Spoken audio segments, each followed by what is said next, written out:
The Legacy Sports Network presents Greater Houston Area High School Baseball. Today's game is brought to you by Texan Chrysler Jeep Dodge Ram GMC Buick. We hear you. Also brought to you by Brant and Jen Stogner, attorney-at-law. Top Dog Fireworks, say it with a boom. Mr. Gaddy's Pizza, the best pizza in town. Honest. DeRoche Partners, we create partnerships of trust from which everyone prospers. United Community Credit Union, be united. And by Mr. Electric, we've got the power to make things better. Now it's time to go to the ballpark.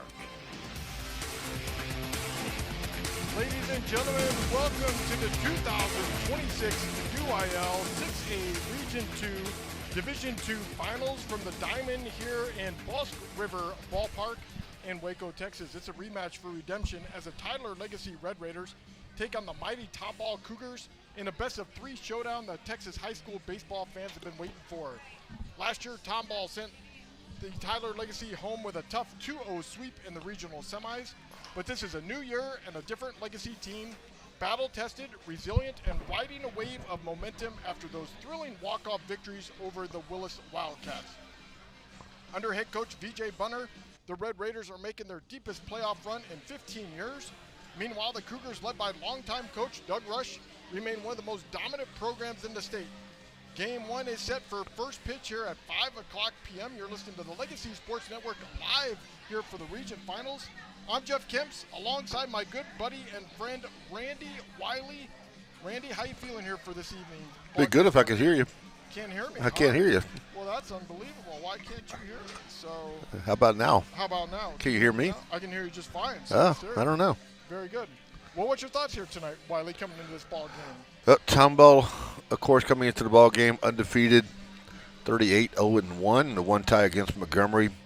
Tyler Legacy enters the regional finals with a 28-8-1 record, or a 28-8-2 record, actually. They have been on a dominant run, winning 18 of their last 22 games, averaging close to 3 runs per ball game.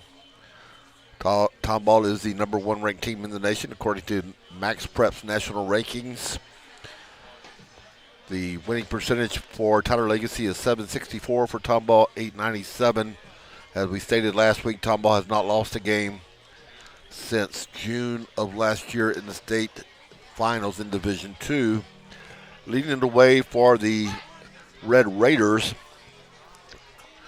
Calvin Rippey Jr., been the primary ace with 5 wins, 53 strikeouts, has a 2.4 ERA.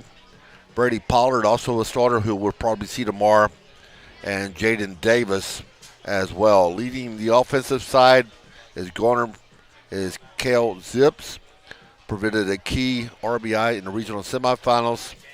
Noah Felton has power, 2 home runs, 7 RBIs against Coppers Cove. The Red Raiders, one of the hottest teams in Texas, of course, along with the Tomball Cougars.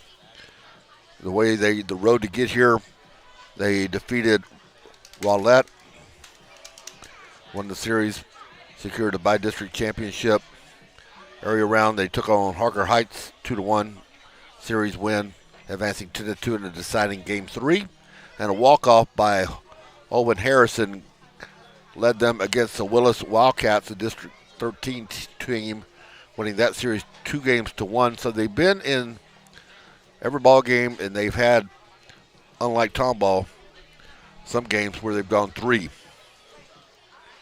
Well, tonight is a best of 2 out of 3. The winner of this series, 2 games need to be won here. The doubleheader action here tonight, first pitch for the first game here is at 5 p.m. here at Bosque River Ballpark. Well, when we come back, we're going to hear from the head coach of the Tomball Cougars, Coach Doug Rush.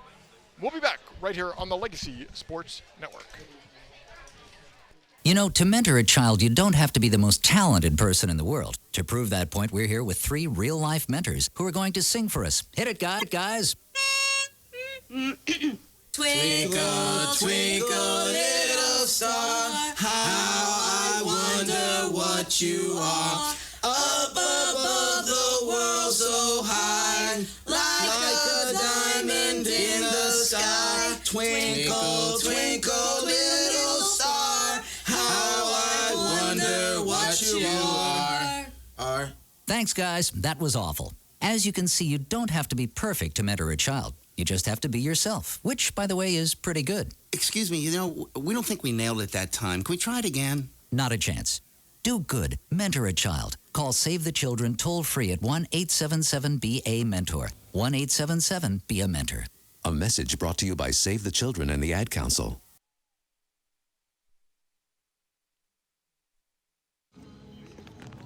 Okay, welcome back to the Legacy Sports Network pregame show. I'm here with the Tomball Cougars coach, Doug Rush. Coach, how was graduation this morning? That was good. We got to use the Baylor Letterman's Association room and got it done in about 25, 30 minutes, and then took pictures, and I'm real proud of the boys for graduating, and it's a nice ceremony. Awesome. I saw the photos online. Looked really good. Standing there in the football stadium on the stairs, it looked really good. So, yeah. Very nice. Yeah. Okay, so you played this Tyler Legacy team last year, sweeping them. Do you see any differences in this Red Raider team this year, looking with their scouting program? I mean, they're really good. They're play hard, and they have some really good players, good pitching, and I think they're a little better than they were last year. Okay, so your pitching has been dominant here in the playoffs. What's been the key to your staff's performance in the postseason, would you say? Well, it's just a continuation of the whole season. I think our ERA during the season was just barely over 1, so they've just we just got pitchers that, up till now, they pound the strike zone, and we play good defense, so we get outs.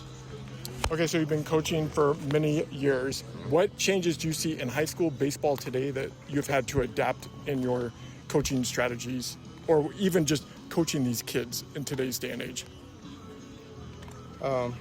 I don't know. I'm old school, so I kind of demand that kids act the way they've always acted. So I don't cater to guys who think they're better than the program or anything like that. I do see that in other programs, but maybe that's been around forever. I don't know. I just think we had a better handle on it 10, 20, 30 years ago. Any final thoughts here before today's game for this double hitter action? No, it's just going to be a great series. We got two good teams, a really athletic Tyler team, and we're pretty good too. So if we play the way we're capable of playing, I like our chances, and hopefully it'll come out on top. Very good. Coach, thanks a lot. Good luck this afternoon. Yep, thank you. More with us here on the Legacy Sports Network right after this. All right. Are you ready to restart your path to wellness? At the Hotze Health and Wellness Center, the most common goals that we hear from our new guests are losing weight, increasing energy, improving sleep, and increasing mental focus and clarity. Most importantly, people want off the prescription medications and to get back to a healthy and balanced life naturally. Are these your health goals too? Let us help you take charge of your health and wellness, just as we're helping thousands of others every day. Get off the meds and on to wellness naturally. Let our doctors, nurses, nutritionists, and wellness coaches carefully craft the healthy life you've imagined. Feel better, look better, live better. Visit HWC.com to learn more, or call us at 281-698-8698. Mention this ad and receive 2 of Dr. Hotze's best-selling books free with your consultation. 281-698-8698. That's 281-698-8698 or Hotze, HWC.com. Life happens. Maybe a work trip, a family event, or you just want to watch the game at home. Don't let the tickets go to waste. With Quick Assist, your seat gets listed for sale on every major marketplace simultaneously. No more juggling apps or stressing over resale. We make it fast and hassle-free, so you save time and put money back in your pocket. From pro to college, Quick Assist has you covered. Download the Quick Assist app by scanning the QR code on our Legacy Sports Network website. Quick Assist, your ticket everywhere.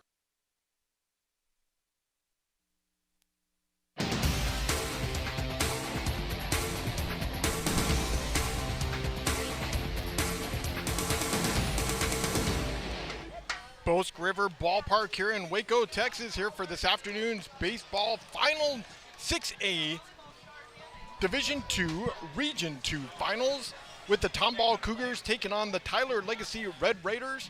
Tomball is from the Houston market, where the Tyler Legacy Ball Club is from the east side of Texas here this afternoon. Well, Tomball is going to be the home team here today. Wylie, you want to give us the starting lineup today for the Tyler Legacy Red Raiders? Sure, let's take a look at it's hard for me to say Red Raiders, but we'll give it a shot. Owen Harrison will start things off in the leadoff spot, batting first, playing second base. Jaden Davis will be the two-hole batter, playing shortstop. Kel Zips will bat third. He is the DH. Batting for the pitcher, Calvin Rippey. And batting in the four-hole will be number 17, Payne Hotman, the center fielder. Batting in the five-hole will be number 16, Brady Pollard. He is the third baseman. Batting in the sixth-hole will be number 5, Brady Sims. He'll be in left field. Batting seventh, number 14, Rugger Service will be at first base. Batting eighth, number 11, Dallas Walker, the catcher. And batting ninth, number 15, Brandon Sanders, the right fielder. Not really a lot of changes for the Red Raiders, and Coach B.J. Bunner. Note that Tyler has entered the regional finals having outscored their opponents, Jeff, 222 to 123 over the course of the season.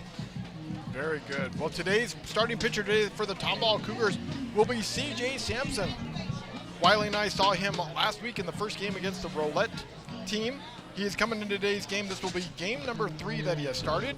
He's pitched 20 innings in the playoffs, giving up 9 hits, 2 runs, and 2 walks, 21 strikeouts, with an ERA of .000.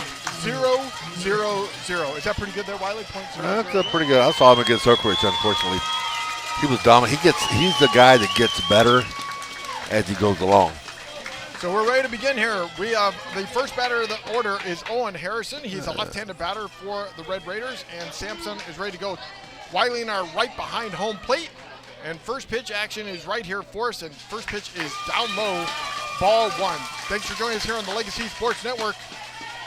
From Waco, Texas, 84-degree night here and 65% humidity, no wind. Next pitch is fouled off to the left side. 1-1. Harrison was a clutch performer in Game 3. He hit the walk-off sacrifice fly in the bottom of the 7th in Game 3 to send Legacy into the finals. Harrison batting .321 here in the playoffs. Here comes the 1-1 pitch down low. 2-1. You know, that mound looks a little bit high. Maybe it's just a viewpoint that we have sitting at ground level. We are definitely at ground level. We are right behind home plate. Next pitch is fouled off. The dimensions here at Bosque River Park, 320, 330 down the left field line, 325 down the right field line with about a 15, 20-foot fence. 20-foot fence. The alley's 375, dead away center, 398. Here comes the 2-2 pitch by Sampson. High, 3-2. So Harrison starting with a full count here on Sampson. Sampson, first number 1 pitcher, and also will play third base in center field as we saw last week. Here's the next pitch. Swing and a miss. Got him. And that's the first strikeout of the game and the first out of the game.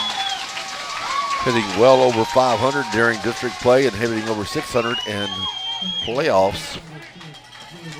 So 1 out away. Jaden Davis, the shortstop for the Red Raiders, coming to plate. He's a right-handed batter. He's got a shin guard on his left leg.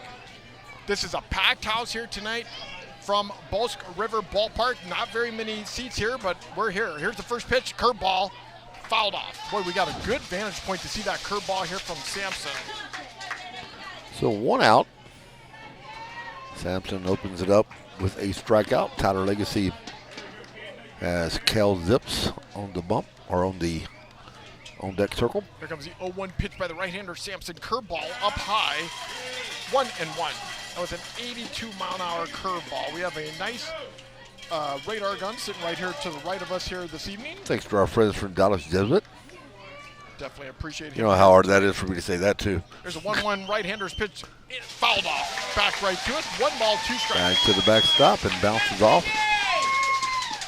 Nice field, turf field with the fake dirt and the fake grass.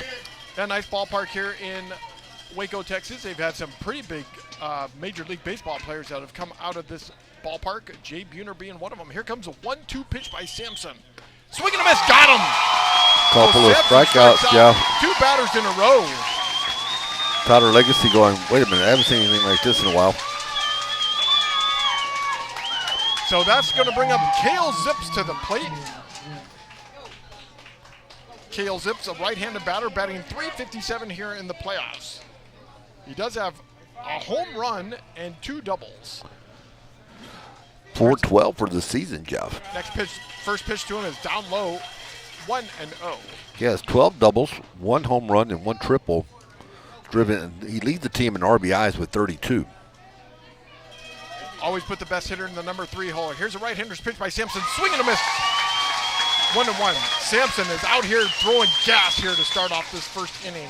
We do want to thank the Tyler broadcast media specialist, Reese Lennon, for giving us all the information on Tyler Legacy. Here's a 1-1 pitch by Sampson. Fouls it off. Yeah, really nice gentleman Reese is from Tyler Legacy. Gave us all their media information for this ball game here tonight. He does all their sports, football, basketball, baseball. Really appreciate all that he gave us here tonight. Here comes a 1-2 pitch to Sampson to the right-hander. Curveball fouls it off. Said what, he did over 150 games? He's done over 130 to 150 games on the season already he has done. So he does everything for the Tyler Legacy program. No runners on, 2 outs. Sampson struck out the first 2 batters. He's ahead of the count, 1-2 on Zips. Here comes a right-hander's pitch. High swing and miss, struck him out. A 1-2-3 inning for C.J. Sampson. Tell me if you've seen that before. Well, that's the end of the first inning. No score. Tomball coming up to bat. We'll be back right here on the Legacy Sports Network. If you're tired of sorting through online directories and classified ads to find your perfect home, look no further than Elio Alanis and his team with the Alanis Real Estate Group. Elio is a local real estate agent in Houston and also a CE King alum, and he just wants to help you find the perfect home for your family. Ditch the stress of going to viewing after viewing only to be let down. Connect with Elio Alanis and the Alanis Real Estate Group. Go to wearehtx.com to learn more. The Alanis Real Estate Group, we are real estate.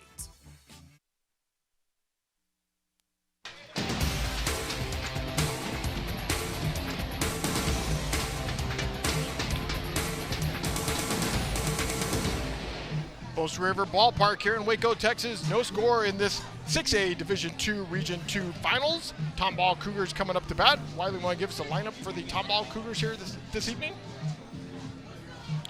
I was just looking at Game Changer. Somebody's streaming on Game Changer. I don't think that's acceptable.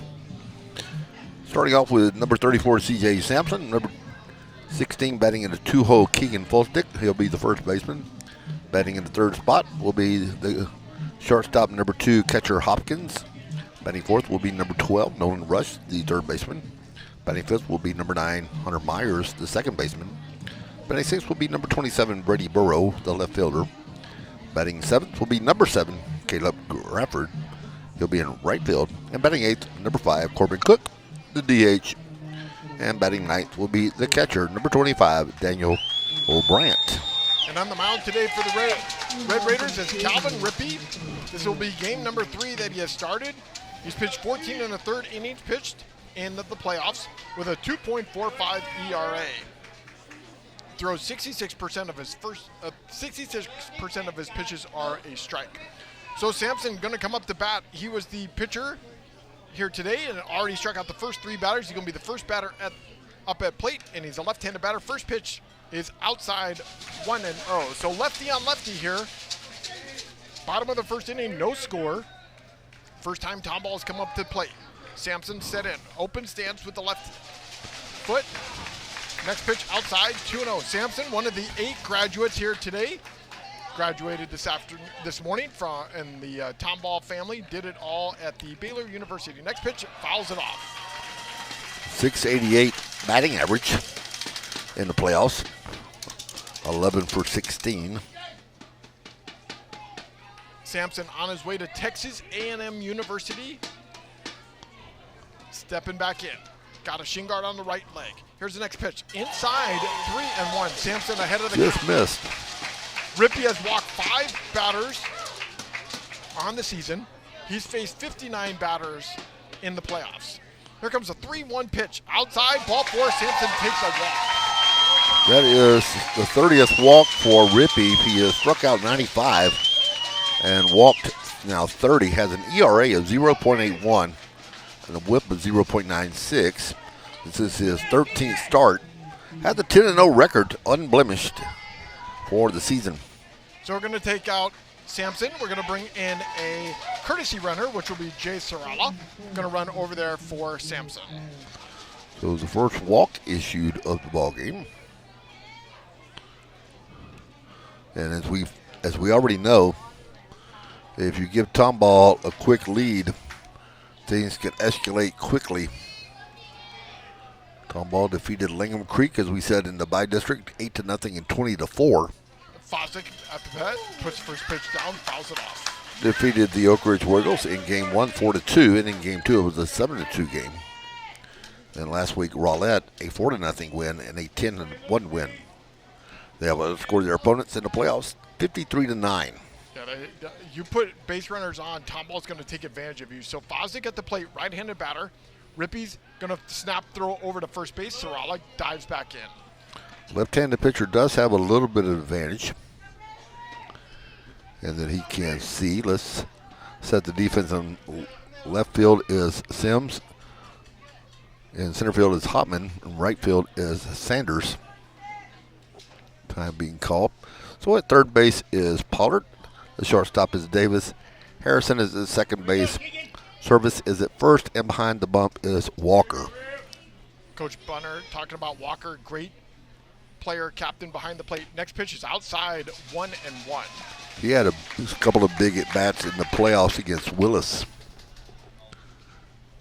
Willis said, Jeff took game 1 against the Wildcats.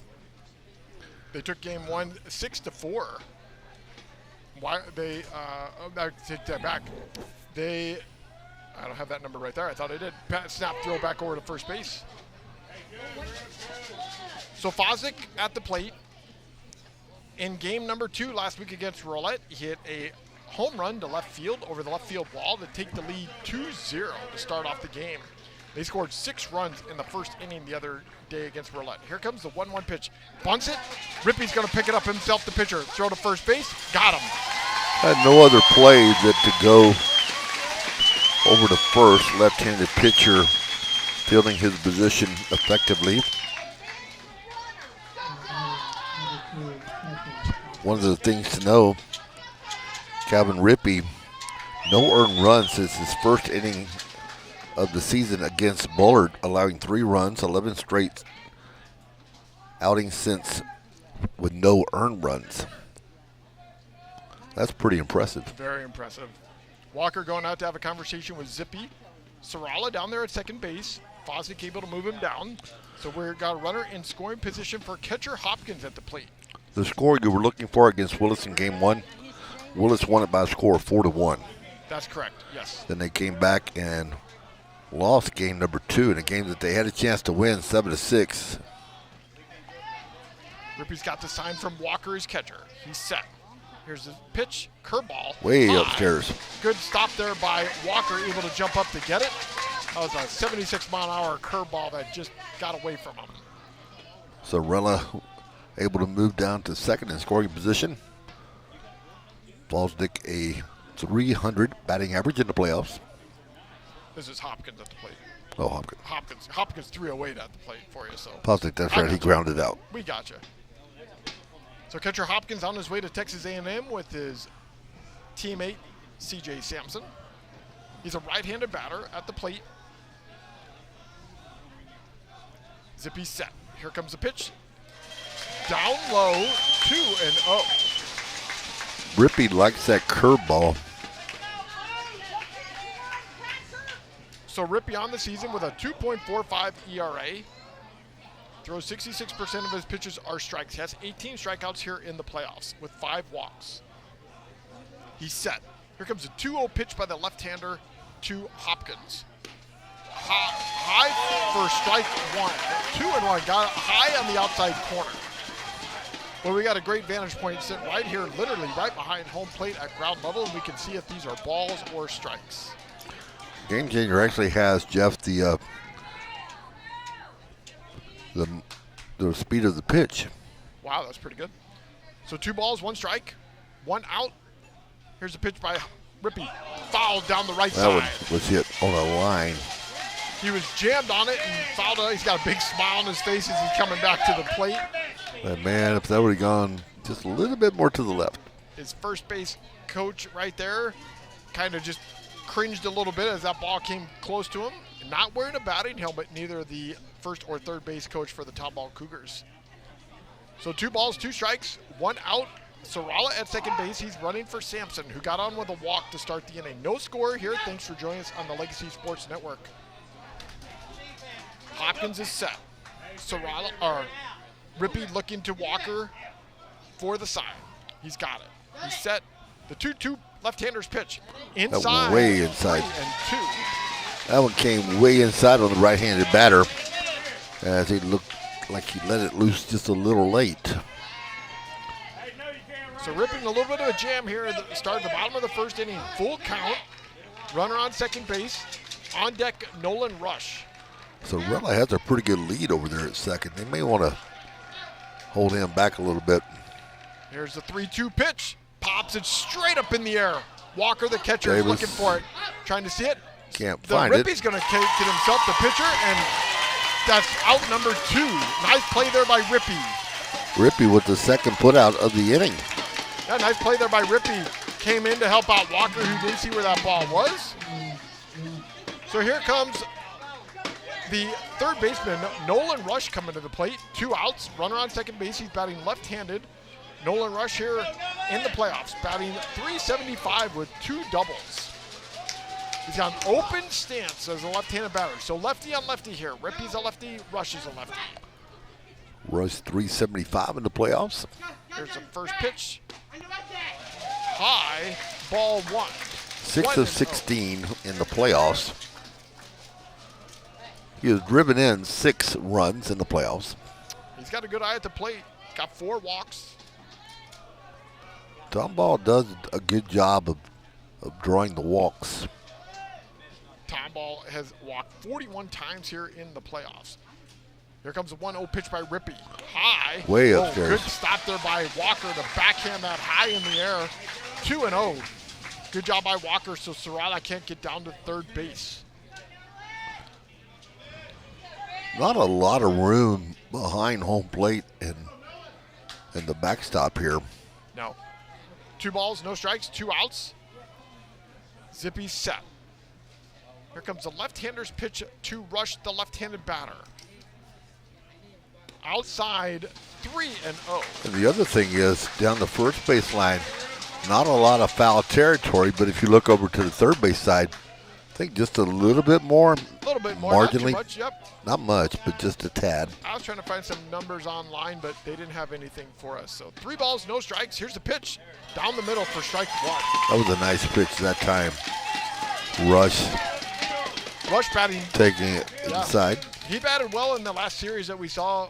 He did. Wylie batting .667. So here comes a 3-1 pitch to Rush by Rippey. Fouls it off to the left side and out of play. That one goes down. 3-2. Rippey trying to get out of the jam with Serrala at second base, who's been running for Sampson. Sampson got on with a walk. Rush, the number 4 hitter of the order for the Cougars. 3 balls, 2 strikes, 2 outs. No score. Bottom of the second inning. Sampson struck out the side to start the top of the first inning for the Cougars. Other thing I've noticed, Jeff, these dugouts, not a lot of room. No. Zippy set. Here comes the 3-2 pitch. Fouls it off. Got both sides, the Red Raiders and the Cougars, all hanging out, overflowing in the dugout, you may say. Yeah, for a college, definitely their dugouts are not very big, that's for sure. No. So Rush fouling off a couple bats here. Absolutely no win today. No win. 3 balls, 2 strikes, 2 outs. Rush is set. Zippy's ready to go. Here comes a 3-2 left-hander's pitch. Hits it right to the second baseman. Owens flips it to first. Got him. Close play to get the out. Owen Harrison at second base and gets out of the inning. No score. We'll be back right here on the Legacy Sports Network. We've got the power to make things right. Mr. Electric will show you Looking for electrical help you can count on? Switch to Mr. Electric. We have some of the best trained electricians in the business, and they're ready to help you with any project, big or small. Best of all, with Mr. Electric, our work is 100% guaranteed. That's why so many people trust Mr. Electric. We've got the power to make things better. Mr. Electric. Real cheese, real hot, real taste is what we've got. Real fresh, real fast. All those other pizzas are a thing of the past. Mr. Gatti's Pizza in Houston on Uvalde Road offers a wide selection on their daily fast feast, all-you-can-eat pizza, pasta, salad, and dessert buffet. Don't forget about the entertainment center for the kids. Games, games, and games. Open for lunch or dinner. Gotta get Gatti's. Mr. Gatti's Pizza, the best pizza in town. Honest.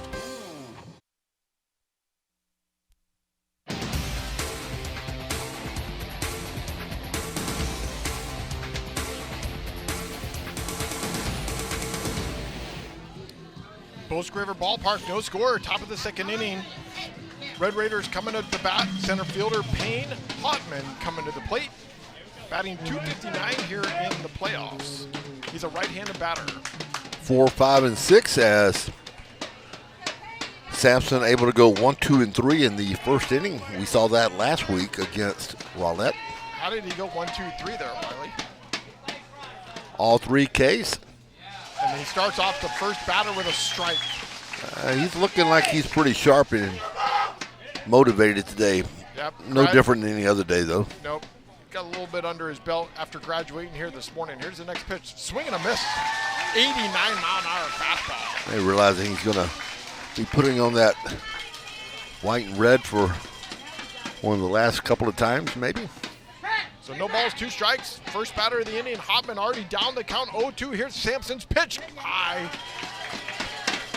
1 and 2. I talked to Sampson last week, Wylie, after the Rowlett game, and he says he can throw in about 93 is what he can top out at. He's been on those 3, 77, 86, and 87. Curveball down low, 2 and 2. He does normally a good job of limiting his pitch count. Definitely. 2 balls, 2 strikes.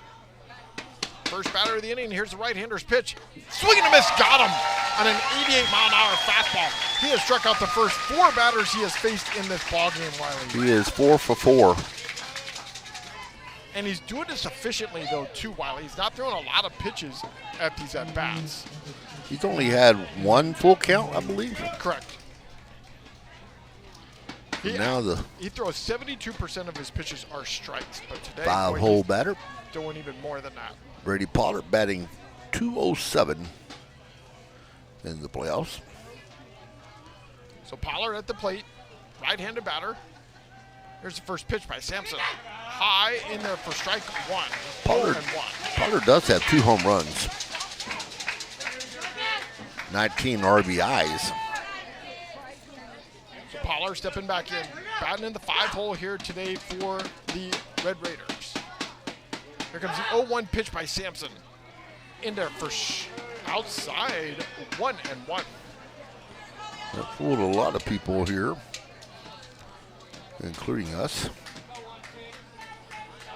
No runners on, no score, top of the second inning. Sampson already struck out the first 4 batters he has faced. Here comes the 1-1 pitch. Swing and a miss. Had a little movement breaking down and away on the right-hander. Righty versus righty matchup. That was a good cutter fastball right there for him. So 1 ball, 2 strikes, 1 out. No runners on. Sampson trying to see if he can strike out number 5. Here comes a 1-2 pitch. High. Just a little bit upstairs. That one hit 90 miles an hour. Right above the numbers. So 2 balls, 2 strikes. Sampson looking into his arsenal. Here comes his 2-2 pitch.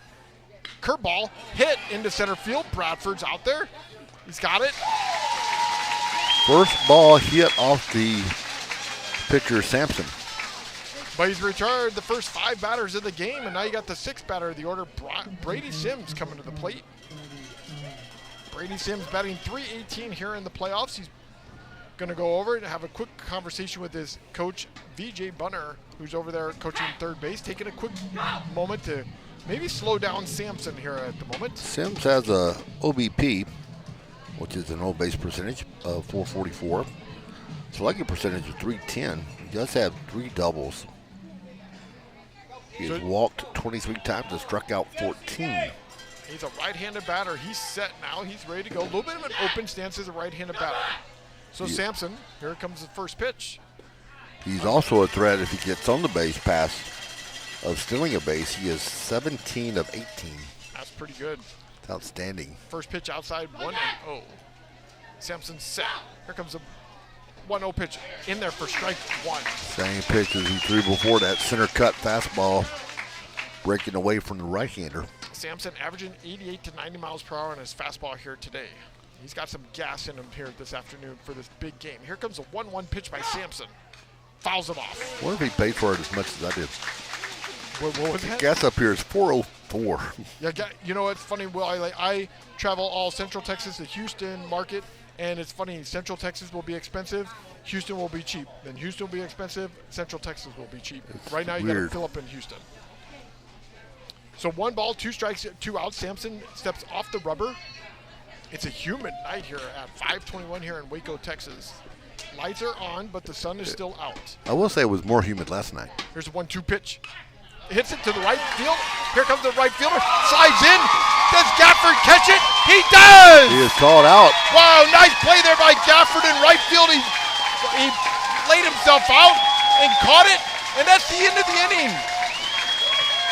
No score. Bottom of the second inning coming up. We'll be back right here on the Legacy Sports Network.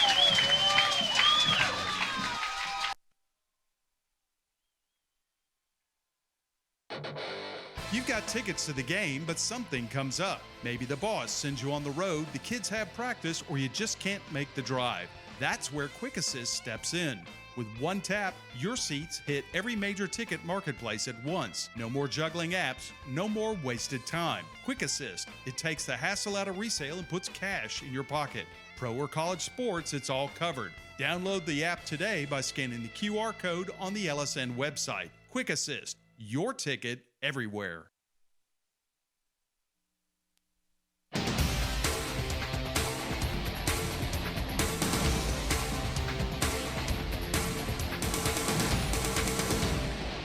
Hey, don't miss the UIL State Event of the Year, 2026 State Baseball Championships, taking place June 4th through June 6th at the Dell Diamond in Round Rock, which is just outside of Austin, Texas, in case you don't know. For schedule, spectator, and ticket information, please visit uiltexas.org/baseball. Again, that's uiltexas.org/baseball. Bottom of the second inning here, Wylie. Great defense there by the Cougars there in the top of the second inning by Gafford. Just notice in between innings, Tyler Legacy has their players, their bench players and substitutes run down the right field line to the wall, and then they stretch a little bit and then they run back. You see that a lot of times in some colleges, like Vanderbilt used to do that all the time. Yeah, Keep them loose. I've seen that before as well. I saw that back in my days at ASU. So here's Hunter Myers at the plate. No score, bottom of the second inning. Thanks for joining us. Here's a first pitch by Zippy, and it's in there for Rippy for strike 1. 0-1.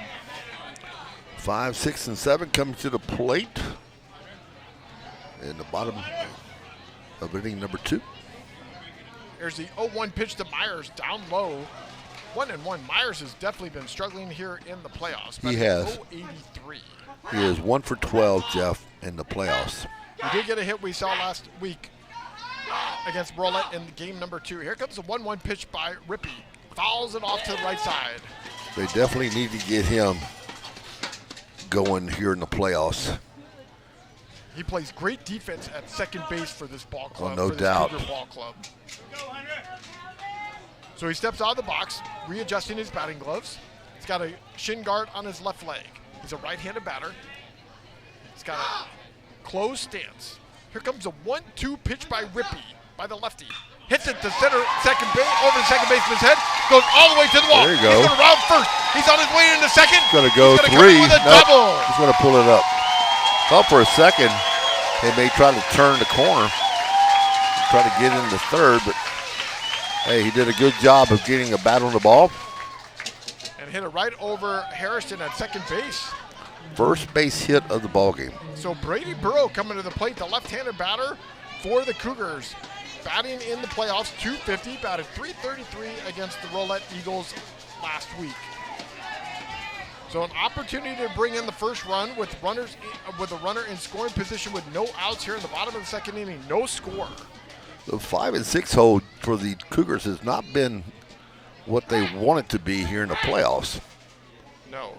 Here comes Rippey's first pitch. He's going to show bunt, puts it down on the left side, and goes foul. Just a little to the left of the third baseline. So 0-1.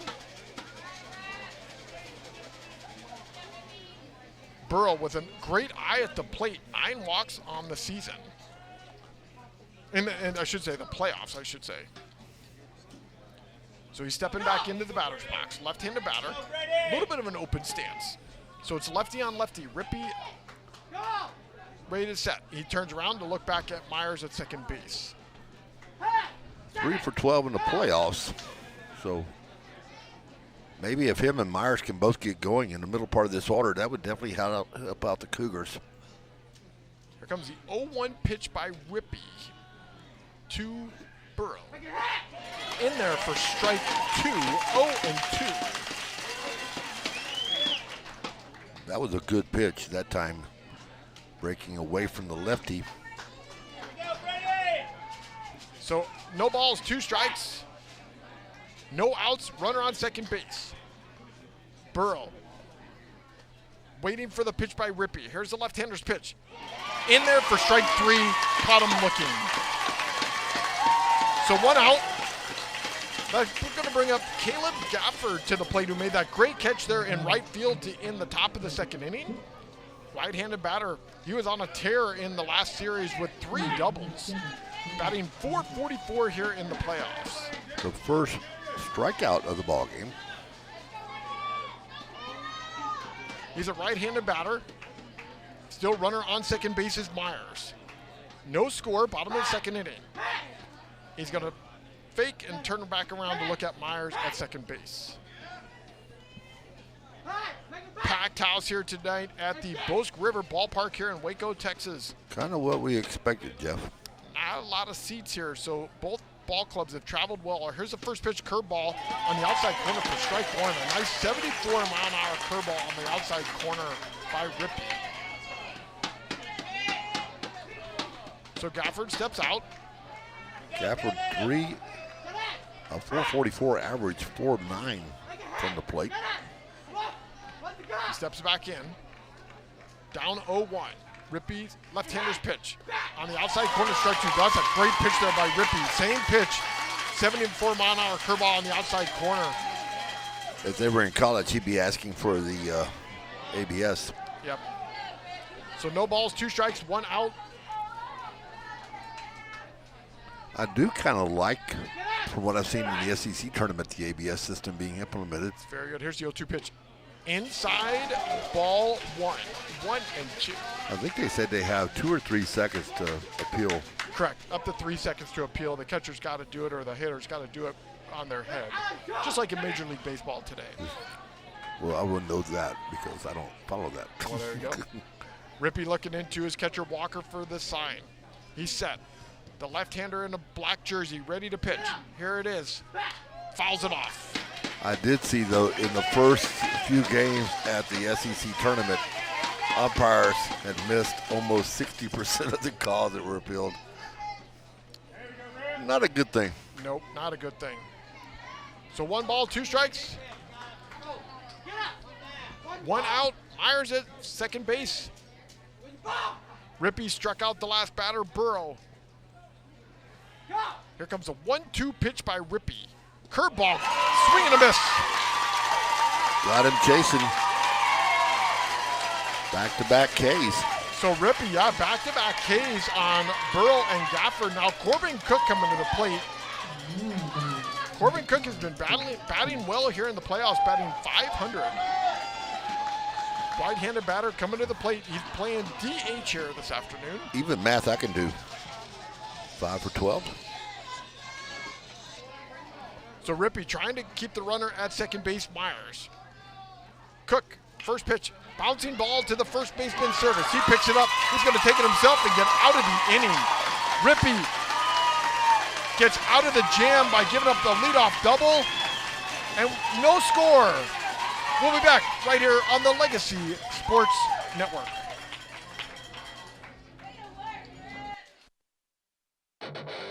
You've got tickets to the game, but something comes up. Maybe the boss sends you on the road, the kids have practice, or you just can't make the drive.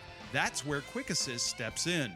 With one tap, your seats hit every major ticket marketplace at once. No more juggling apps, no more wasted time. Quick Assist, it takes the hassle out of resale and puts cash in your pocket. Pro or college sports, it's all covered. Download the app today by scanning the QR code on the LSN website. Quick Assist, your ticket everywhere. DeRoche Partners LLP, located in Houston and Dallas, offers a complete range of tax assurance and consulting services to a diverse portfolio of clients. Their team is dedicated to the highest ethics of our profession with a commitment to excellence. This is accomplished by putting an emphasis on providing superior professional services specifically tailored to meet the needs of our clients. DeRoche Partners aim to provide valuable insight, effective solutions, and maintain long-lasting business relationships. Their high recruiting standards and culture of excellence is uncommon and unrivaled. They want to wish all the student athletes good luck. Visit DeRoche Partners on the web at dpllp.cpa.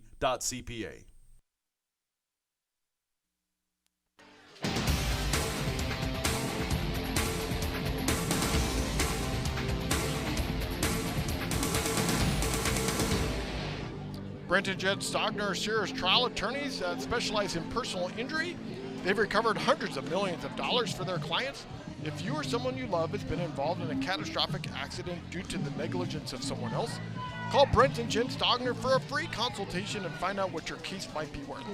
Brent and Jen Stogner supporting local high school athletics.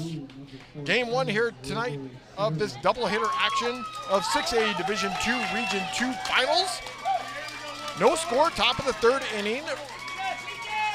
Tyler Legacy Red Raiders back at the plate. Rugger service at the plate.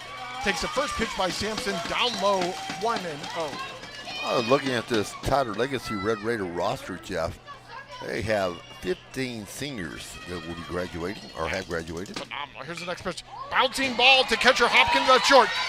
Throws the first. Nice play there by catcher Hopkins at shortstop. Catcher Hopkins, who has a fantastic arm at shortstop, went going to his right, threw sidearm over to Fosdick at first base, and that's the first out of the inning. Remember, his primary position was catcher for most of the year. I know, it's interesting. We saw him in that Oak Ridge series playing catcher. Boy, he's phenomenal behind the plate with a gun from catcher to second, but boy, he's got a great arm at short. He's very smooth. Here's the first pitch to Garcia Walker at the plate. That's not an easy transition either. No, not at all. But boy, he looks smooth out there at short. Maybe they're getting him ready for college. He looked great last week in the Roulette series. Here's the 1-0 pitch by Sampson on the outside corner, 2-0. So Sampson's retired the first 7 batters of the game. Had a little help from Gafford in the top of the second inning with a nice play in right field, laying out. Here's a 2-0 pitch in there for strike 1. And if you look at the Tomball roster, Jeff, only 7 seniors. Here comes a 2-1 pitch by Sampson. Hits it to center field into the right field gap. It's going to fall in for a base hit. Bradford is going to get it and throw it in, and that's the first base hit of the game for the Red Raiders. So the number 8 hitter is the first batter to reach base for the Red Raiders. That's going to bring up Brandon Sanders, the number 9-hole hitter, batting right-handed here this afternoon. Walker came into the game with a 179 average. First base hit allowed. So here's Brandon Sanders at the plate, batting .222 in the playoffs. Sampson now with the runner on at first base, 1 out. Bottom of the order, top of the order on deck, Owen Harrison. So Sampson now working on the stretch. Here comes the pitch. Down low, 1-0. It's curveball, 75 miles per hour, down low. Sanders a .230 average, an OBP of 365, 11 RBIs. So 1 ball, no strikes, 1 out. Sampson snapped through to first. Boy, that was close. Statistically, it's shown that the first team to score has the distinct advantage over the opponent. And no score here so far in the top of the 3rd inning. Here's the 1-0 pitch. Shows bunt. Snap throw down to first. Almost got him. Bryant. That was close. He's a lot like catcher Hopkins. He's not afraid to sling one down that first baseline. It looks like that's Caden Wells. That's a courtesy runner down there at first base for Walker. He normally, him and Pinkerton and Sims Snap throw over to first again. are typically the courtesy runners. I don't think we'll see Sims because he's in the field. So Pinkerton number 4 and Wells number 9.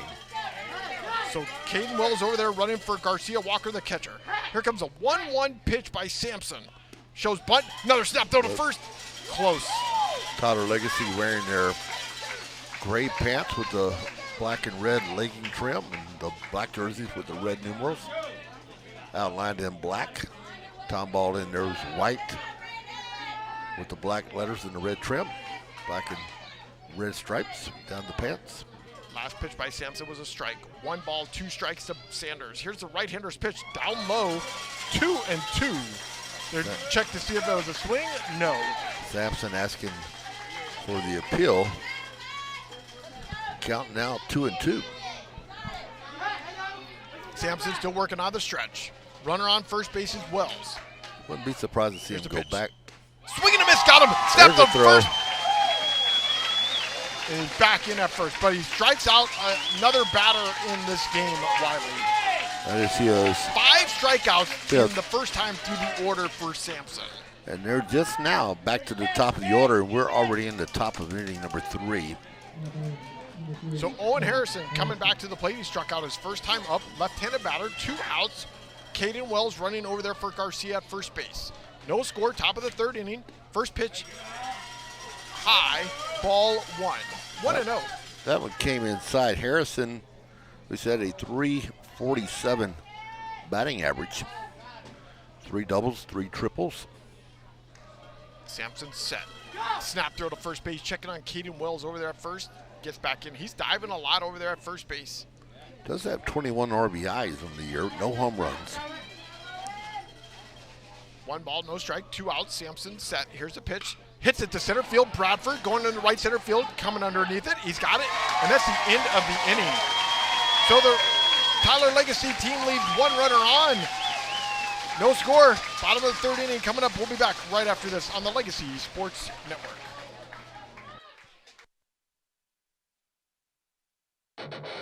You've got tickets to the game, but something comes up. Maybe the boss sends you on the road, the kids have practice, or you just can't make the drive. That's where Quick Assist steps in.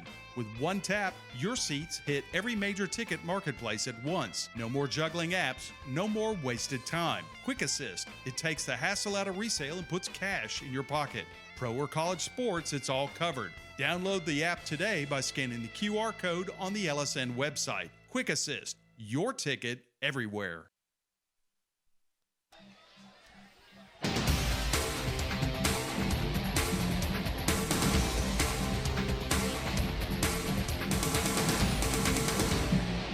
Legacy Sports Network, LSNsports.com, broadcasting high school athletics for 18 years in the greater Houston area, is building a legacy 1 game at a time.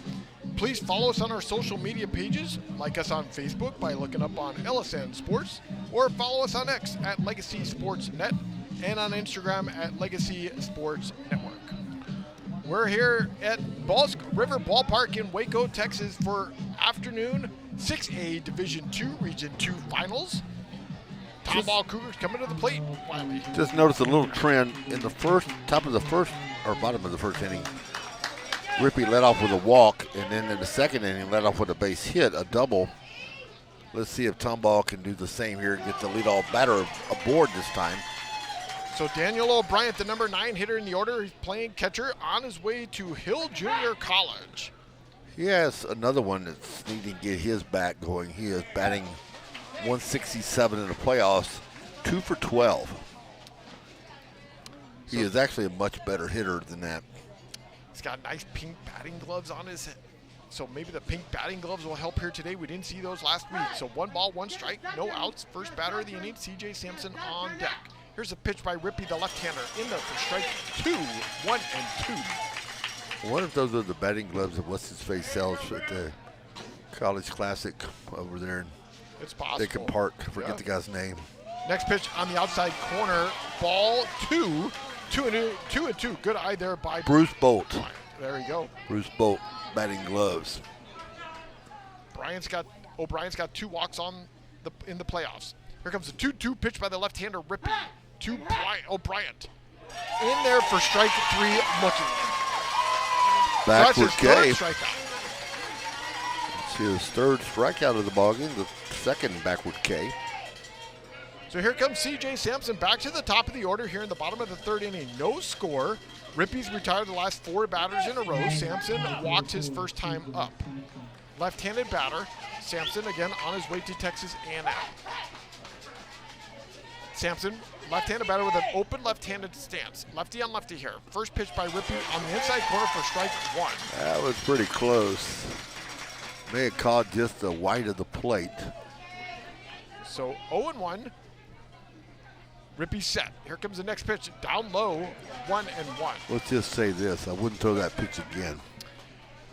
Yeah, Sampson, watching him in batting practice, he was ripping balls left and right. He can spray the ball all over the ballpark. Next pitch down low, 2-1. As they say, he could put barrel to ball. Sampson is I would tell you what, he's one of the better players I have seen here all season long. So 2 balls, 1 strike, 1 out, no runners on. Here's the pitch by the lefty. Bouncing ball to the first baseman service. He's going to step on first by himself. And that's the 2nd out of the inning. That's a big out for Rippey. It's a big out. I expect Sampson in college to probably stay on the bump, I would imagine. So Keegan Fosdick coming to the plate. He grounded out his first time up. No score, bottom of the 3rd inning. Thanks for joining us here on the Legacy Sports Network. 2 outs, no runners on. Here's the left-hander pitch, Rippey. Bouncing ball to the shortstop. Davis picks it up, throw to first. Nice stretch there by Service and got him. So a 1-2-3 inning by Rippey. No score. Stay with us. We'll be back right here on the Legacy Sports Network.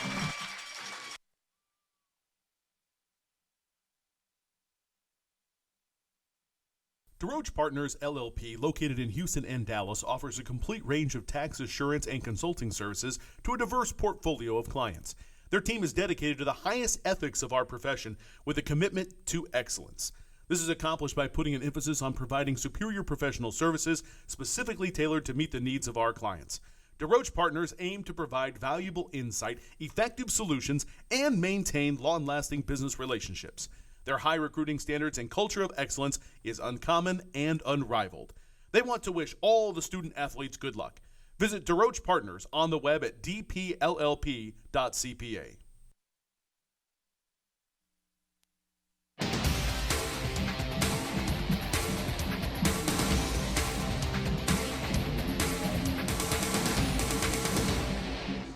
Bosque River Ballpark here in Waco, Texas. Hey, today's game is brought to you by the Texan GMC Buick Chrysler Dodge Jeep Ram. We hear you.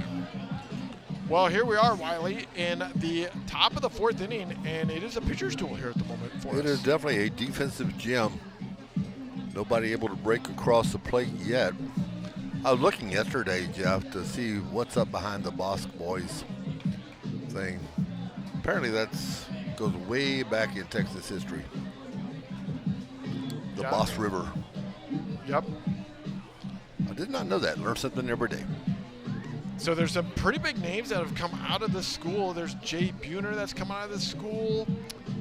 Mike Pritchard is coming out of this school. There's been a lot of baseball players that have come out of Waco, Texas. My wife actually taught Jay Buhner's kids in Issaquah, Washington in pre-K.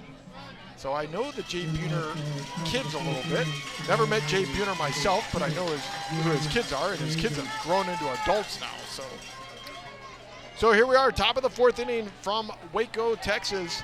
No score. C.J. Sampson still on the mound. 3 innings pitched, 5 strikeouts. Has given up 1 hit, Now at the plate is the number 2 hitter, Jaden Davis at the plate. Struck out his first time up. Here comes the first pitch by Sampson. Curveball, fouled off, 0-1. Broke his streak of 1, 2, and 3. First 2 innings, a 1, 2, 3 count for Sampson. So the umpire is walking out to give a new baseball because a ball was fouled off the catcher, Daniel O'Brien. So giving him a moment just to breathe. Nice move there by the umpire. Just give him a second.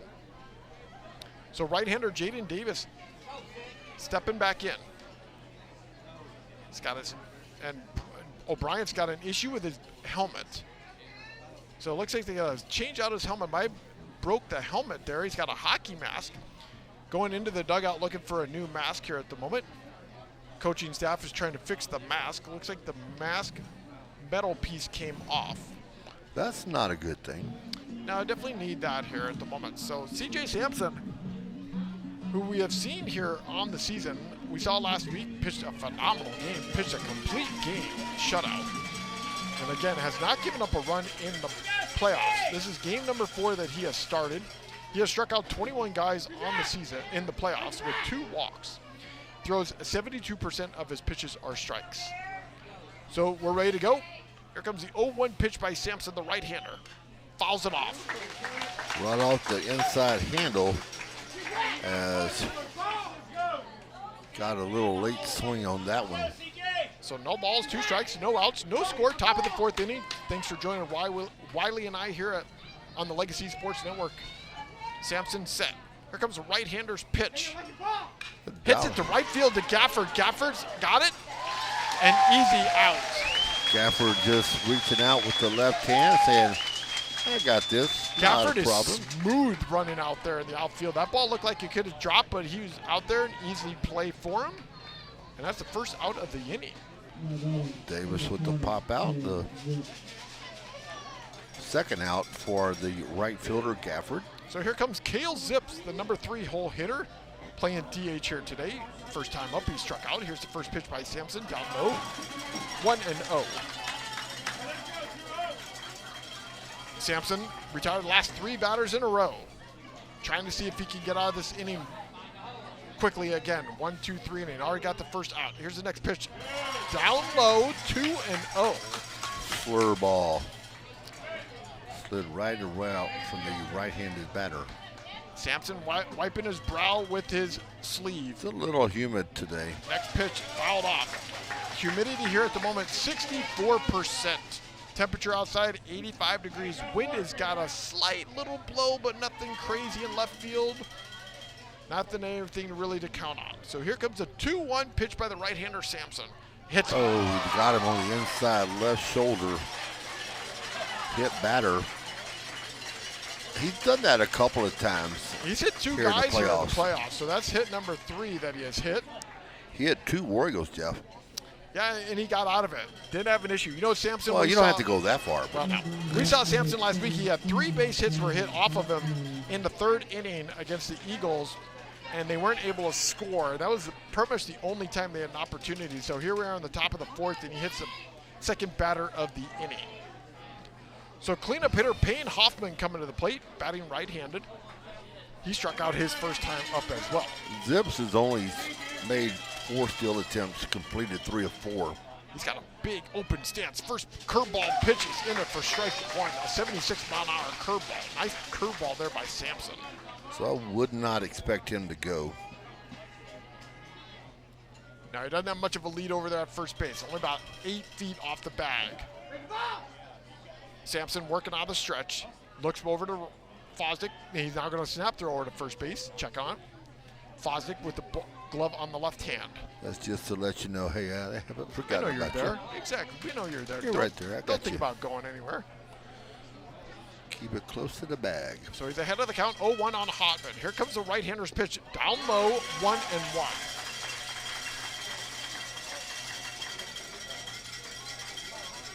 No score, top of the 4th inning.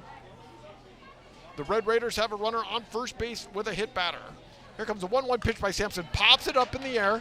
Catcher Hopkins at shortstop's calling for it. He's looking high in the air. Ball still in the air, and he finally catches it with the left hand. That ball hung up for a while. That was a long pop-up. So they say a towering fly ball. Yeah, if we were in an indoor ballpark, Don't we that wish? might have hit. So, yeah, that was up there for a long time. Don't we wish we were in indoor anything? Yeah, we don't have any of those games here, Wylie, so. No. 2 outs. Brady Pollard coming to the plate, the number 5 hole hitter, playing third base. He flew out his first time up. Right-handed batter. He's got a little bit of an open stance as a right-handed batter. Hey, at least it's not 1 o'clock. That's right. 2 outs, runner on first. Here's the first pitch by Sampson in there for strike 1, an 84-mile-an-hour fastball. Trying to look on the positive side. Always got to look on the positive side, Wylie. Well, I'm more of a realistic person. All right, no balls, 1 strike, 2 outs. Working on the stretch, Sampson is with a runner on first. Here's the next pitch, swing and a miss. Which you already know that. I do. Definitely enjoy you being here, though, with me. Call it the way I see it. Yep. Definitely enjoyed these last couple of games calling with Wylie. Coach Wylie, the voice of the Oak Ridge baseball team and the Grand Oaks football team. Here comes the 0-2 pitch by Sampson. High 1-2. You know, I don't think I told you this. I found out something this week from one of our parents that the Tomball kids told our kids after the series was over that, hey, whichever team would have won this series is going to state. I would believe that. I thought your team, Oak Ridge, played probably some of the best ball against this Tomball team that we saw. Here comes a 1-2 pitch by Sampson. Fouls off. I mean, they had a chance to win that first game. They were leading that game 2-0. And then they had a chance in that second game in the bottom of the 6th inning, leaving a runner on third base, could have tied the game, and then it kind of fell apart there in the 7th inning with 4 pitching walks. Went sideways. Yep. Literally. And Tomball will make you pay for it. When you can't walk the Cougars 11 times. No, That's they'll not going take to bode advantage well. of you, that's for sure. 1 ball, 2 strikes. Sampson snapped throw over to first. We call time. As I was watching one of the interviews for one of the Red Raiders, he said, yeah, we got to play a perfect ball game. I saw that same thing, too. You can't make great defense, can't make any errors. Sampson set. Here's a 1-2 pitch. Down low, good stop there by O'Brien. Ball was in the dirt. Keep Zips over there at first base. Kept the ball in front of him. That's a big deal. Good play there by O'Brien coming out of his stance to be able to block that ball so Zips can't get from first to second into scoring position. So Brady Pollard still at the plate. 2 balls, 2 strikes, 2 outs, runner on first, right-handed batter waiting for the right-hander pitch. Swing and a miss. Got him. Whiffed him. They call it a foul tip. And that is strikeout number 6 for Sampson. And we got no score. We'll be back right here on the Legacy Sports Network. You know, to mentor a child, you don't have to be the most talented person in the world. To prove that point, we're here with 3 real-life mentors who are going to sing for us. Hit it, guys. Twinkle,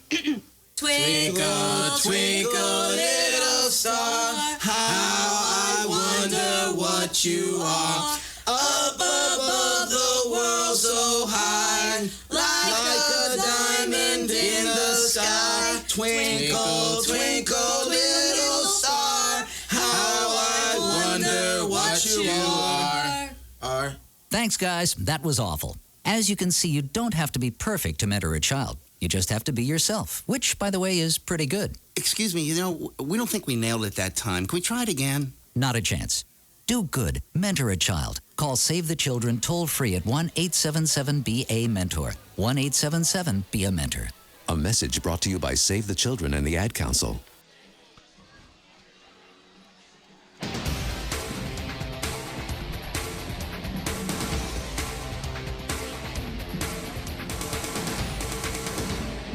Hey, baseball fans, don't miss the final UIL state event of the year. The 2026 State Baseball Championships taking place June 4th through June 6th at the Dell Diamond in Round Rock. For schedule, spectator, and ticket information, please visit uiltexas.org/baseball. Again, that's uiltexas.org/baseball. Bottom of the 4th inning, Cougars coming to bat. No score. Catcher Hopkins, the number 3 hole hitter, coming to the plate. He popped out his first time up. Tomball gunning to make their 3rd straight appearance in the state tournament. Winning it back in 2024, losing last year to Kingwood Park. Calvin Zippy still on the mound. Here's the left-hander's pitch. Hopkins hits it to left field. It's going to pop up in the air. Shortstop's coming for it. Symes in left field is going to catch it. First pitch swinging. and first pitch out. Hit that ball, towering fly ball to left field, and Brady Sims in left field caught it. So that's going to bring up Nolan Rush to the plate. Left-handed batter, third baseman. Took a 7-pitch at bat his last time up. He grounded out. First put out for the left fielder. Lefty on lefty here. First pitch curveball is high, 1-0. Again, Sims is in left. Hopman is in center. And Sanders is in right. Here comes the next pitch outside, 2-0. Boy, that was close. That was, Walker was like looking down like, how was that not a strike? And I tend to agree. And we were right behind home plate, right behind the umpire. So here just comes to the be under the letters. 2-0 pitch on the outside corner. That time 2-1. Pretty much the same location. I look like same location. I thought same thing too. 2 balls, 1 strike, 1 out. Sun in full effect here at 5:56 p.m. here local time in Waco, Texas. Here comes the 2-1 pitch by Zippy on the outside corner, strike 2. Catching that outside corner lefty-lefty matchup. So 2 balls, 2 strikes, 2 outs, 1 out. Here comes the left-hander's pitch, down low, 3-2. That one way inside on the left-hander. Tomball Cougar coming into today's game 38-0-1. Tyler Legacy Red Raiders 28-6-2 from East Texas. Here comes a 3-2 pitch by the left-hander Rippey to Rush. Hits it to the into shortstop hole. Nice Davis defensive. can't get it. Is it going to be a base hit? I think I would give him a base hit. That's a nice hit there by I'm going to put it down as a base hit. Rush. Hit it to Davis, the shortstop. Went to his right. Tried to backhand it. Just couldn't get it. That was a tough play in the hole. That was a tough play. Yep. Good hit there going by to his Rush. right. Did a good job to keep it from getting down into the outfield. So here comes Hunter Myers to the plate. He's got the other hit of the ball game here today for the Cougars. 2 hits for the Cougars in the game. No score here. Bottom of the 4th inning. Runner on first base, 1 out. Hunter Myers at the plate, the right-hander. Rippey's gonna throw it to first. Ball gets away.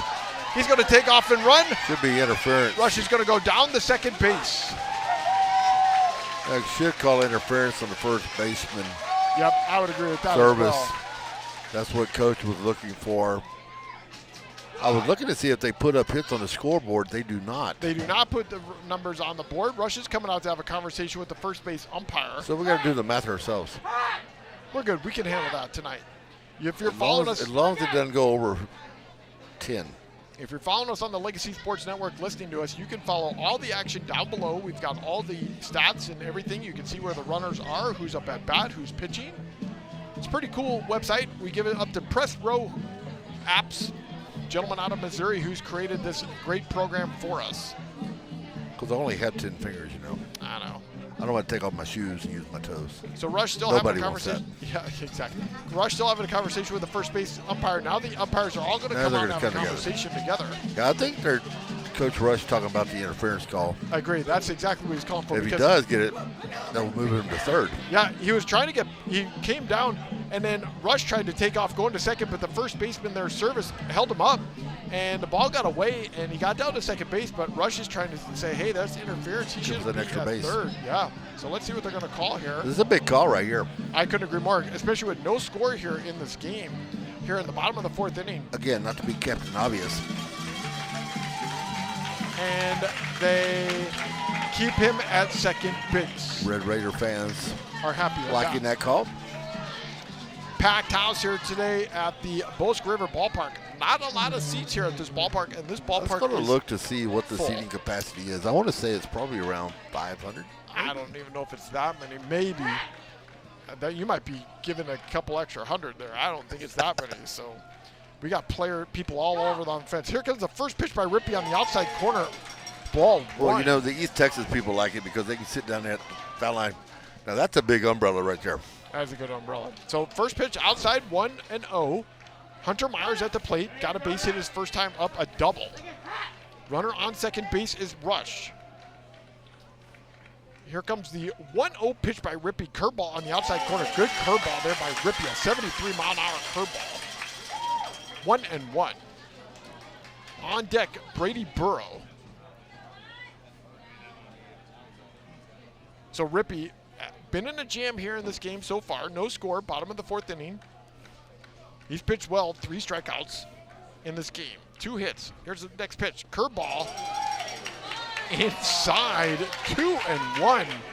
Wow, the Red Raider fans are like, wow, that ball looked like it was strike 2 on the inside corner, but they gave it ball 2. So Rippey's going to step back in. Left-handed pitcher. Puts his left foot on the rubber. Looking into his catcher, Walker. Hunter Myers at the plate. He's set. The left-hander, and they call time. So Myers coming out, reassessing, fixing his batting gloves. He's 3 feet outside the batter's box. Batting right-handed, still not in the batter's box. Here he comes. Puts his right foot in all the way at the back line. He's got a closed stance. 2 balls, 1 strike, 1 out. Here comes the left-hander, Rippey with the black jersey, pitch. Fouls it off to the right side. 2-2. So Myers at the plate, trying to bring in Rush from second base. No score in this game. It's been a pitcher's duel here so far. Sampson versus Rippey. Both pitchers playing well here this game 1. Stay with us for game number 2 here tonight. Doubleheader action since last night we got rained out. 2 balls, 2 strikes, 1 out. Here comes a pitch. Curveball, got him. It was just a little damp last night. Strikeout number 4 for Rippey. And that brings up Brady Burrow to the plate. He struck out his last time up. Left-handed batter. So it's going to be lefty on lefty. Rush is still at second base. Cougars trying to bring in a run here in the bottom of the 4th inning to help out their pitcher Sampson. He's in the box. He's ready to go. Open stance a little bit for Burrow. Rippey's first pitch, curveball high, 1-0. So Hopkins started the inning with a pop-up. Rush got aboard with the single. Strikeout by Myers, 2 outs. Runner at second, trying to get him across. Here comes a 1-0 pitch by the left-hander Rippey to Burrow.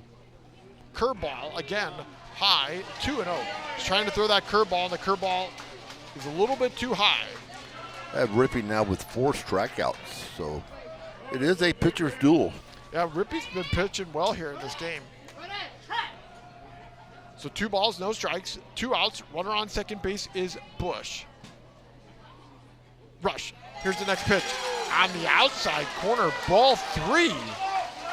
Oh, and now they're coming over having a conversation with the head coach, VJ Bunner, or whoever of the Red Raiders. Umpire telling them a warning. It says that Ballpark in Waco does not have a formal design. Here's the next capacity. pitch. High, ball 4. So there are no numbers given. So Burrow takes a walk. So they got runners on first and second for Caleb Gafford coming to the plate. VJ Bunner going to come out and have a conversation with Rippey here at the moment. This is where we need an intern. So between games, we're going to have him go count the number of seats. We should have done that yesterday as we were sitting here. Yeah, we had 3 hours to kill. Yeah. But this place is jam-packed here today for this first game of the 6A Division II Region 2 Finals. Winner of this game is going to play either the Dallas Jesuit Rangers or the Marcus Marauders. Got Rippey at 61 pitches now. So they're still out there having a conversation with Rippey. Umpire from home plate is going to come out and tell them, I'm done with this conversation. It's the biggest threat Tomball has mustered thus far. Yep, 2 runners on. Caleb Gafford at the plate. Great guy to have at the plate for the Cougars. For sure. He was excellent in the ball series last week against the Rolette Eagles with 3 doubles. 444 average in the playoffs, 4 for 9. So he's stepping in, ready to go. Right-handed batter. 3 RBIs of the year, or Rippey in the playoffs. Called, and the umpire calls time. That was, I think that was more on the umpire than it was. That was on the umpire. I don't know why he called time on that, but he did. Yeah, he needed a break.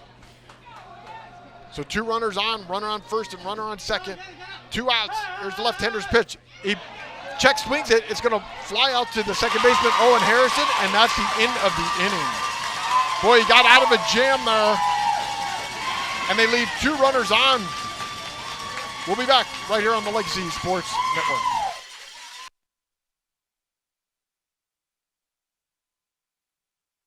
Are you ready to restart your path to wellness? At the Hotze Health and Wellness Center, the most common goals that we hear from our new guests are losing weight, increasing energy, improving sleep, and increasing mental focus and clarity. Most importantly, people want off the prescription medications and to get back to a healthy and balanced life naturally. Are these your health goals too?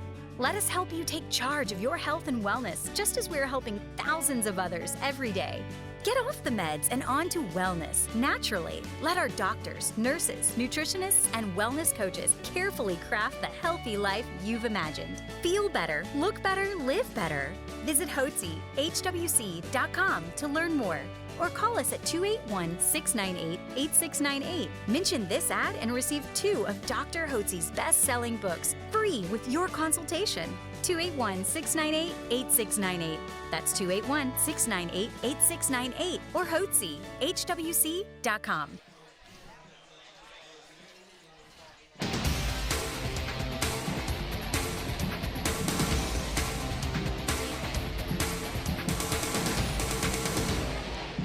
No score, top of the 5th inning. Today's game brought to you by Texan, GMC, Buick, Chrysler, Dodge, Jeep, Ram. We hear you. Boy, Wylie, that was a missed opportunity there for the Cougars with 2 runners on.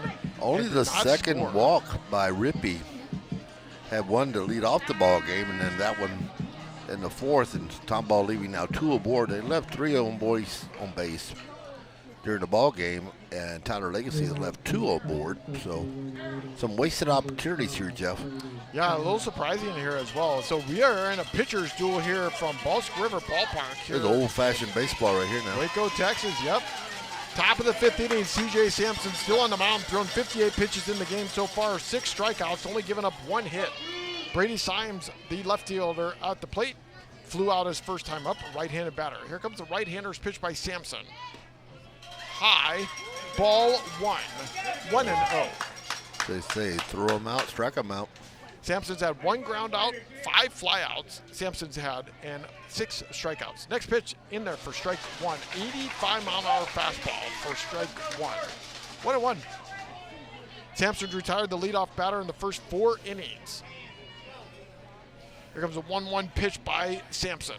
Curveball in there for strike 2. That was a great-looking curveball there by Sampson. Sampson has at least 1 strikeout. Did you say that in every inning? Pretty much. So you're close to that. Here comes the 1-2 pitch. High, 2-2. As they like to say on the sportsman, I wasn't listening. It's okay. We're good. I'm here for you, though, Wylie. So we got you. So we're good. Here comes a 2-2 pitch by the right-hander. Sampson, curveball on the outside. Oh, wow. Oh, Brian thought that was strike 3. Yeah, he was ready to whip it around the horn. I thought that was strike 3 as well, but the umpire did not get it. He was ready to throw that ball around the horn. So 3 balls, 2 strikes. Here comes the right-hander's pitch by Sampson. Down the middle, pops it up. Second baseman Myers going for it. Gafford's coming in from right field and catches it. No problemo. I tell you what, Gafford has got great range out there in right field. He can go move laterally well from left to right. Came in to catch that ball. Myers, the second baseman, thought he had a play on it, but Gafford called him off. Got him with 3 putouts in the ball game.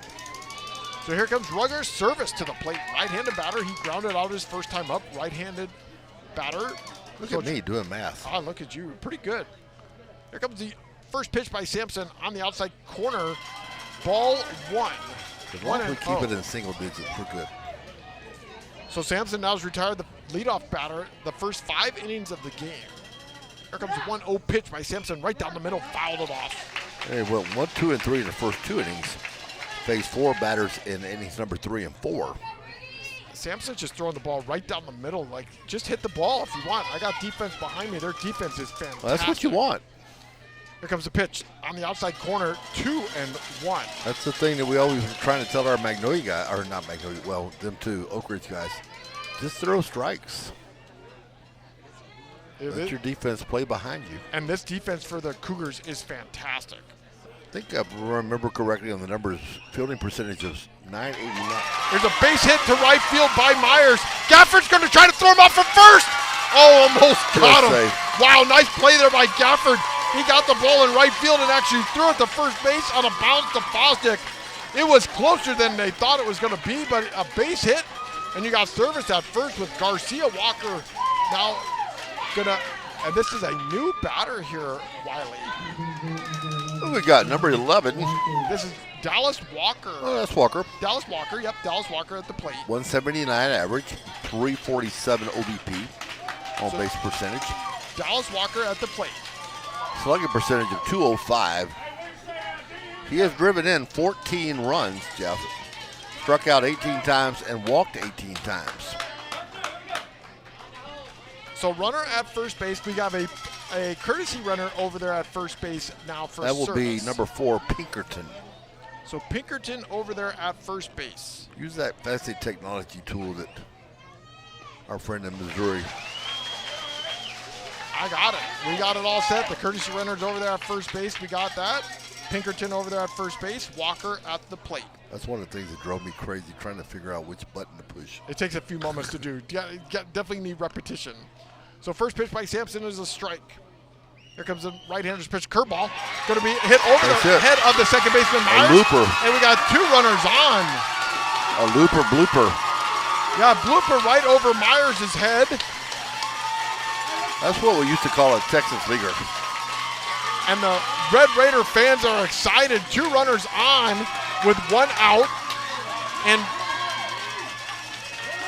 tell me if we've seen this picture before, though. This is going to be Kai Arakai coming to the plate for Brandon Sanders.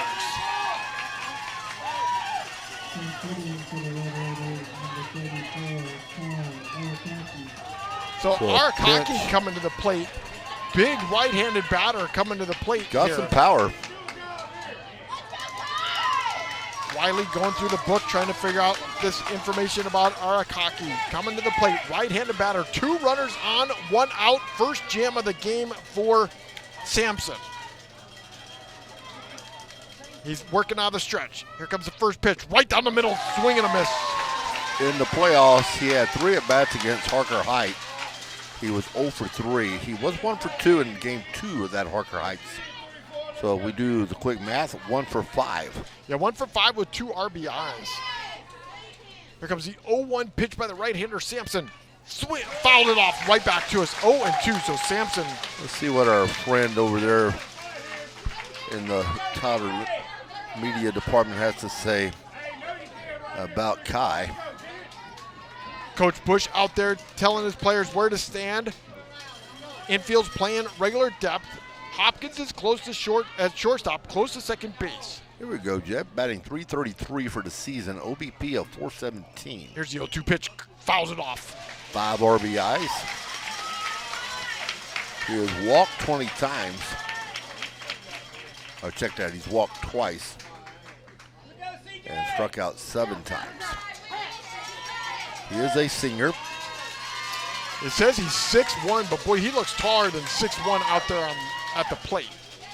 So no balls, 2 strikes, 1 out. Runners on first and second base. Sampson in a jam. No score. Top of the 5th. Here's the right-hander's curveball. He hits it to center field. Bradford got it. Throws back into second base. They double him up. Wow, great play there by Bradford. Bradford catches it in center field. Throws it back into Hopkins, and they double up at second base and get out of the inning, Wylie. You got to stay close to the bag. Bradford, good defensive center fielder. That's his 3rd putout. We saw Bradford throw Opie out last week at home plate. Bradford with a great arm doubles them up, and they get out of the inning. So they leave a runner on, no score, bottom of the 5th. Tomball Cougars coming to plate. We'll be back right after this on the Legacy Sports Network. Buying or selling a home can be a bit overwhelming. That is where Alanis Real Estate Group steps in, with the help of CE King alum Elio Alanis. From the city to the suburbs and the greater Houston area, you can trust Elio Alanis. He'll work with you to find what best fits your needs, your goals, and more importantly, your budget. Elio Alanis has a reputation for exceptional customer service and making your home buying or selling experience a smooth transaction. Visit him on the web at wearehtx.com. The Alanis Real Estate Group. We are real estate.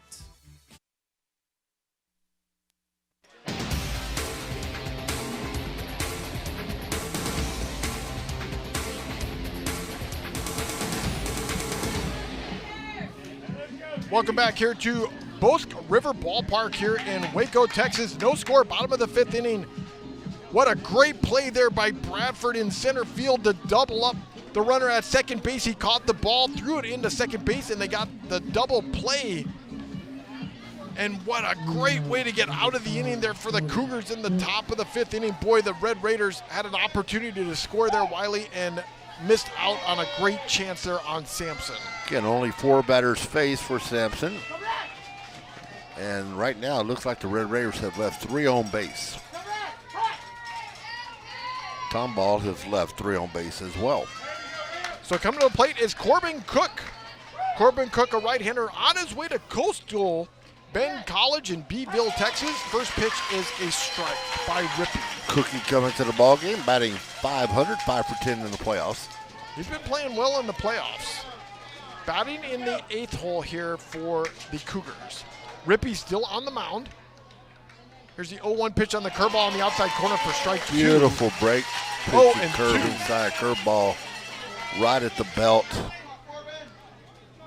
So no balls, 2 strikes, no outs, no score, bottom of the 5th inning. Here's an 0-2 pitch, hits it to the right side. First baseman picks it up himself. He's going to flip it to first himself. Wow, he made that way closer than he needed to be. But they got out. I think he thought he did not have enough speed to get Cook out. So a 3-1 put out. Yeah, Service looked like it was a great pick by Service at first base. He was on his way to first. Kind of hit him off the heel of the glove. So a little double catch, it looked like. But nice play there. He pitched it over there to Rippey, who was covering first base, played well.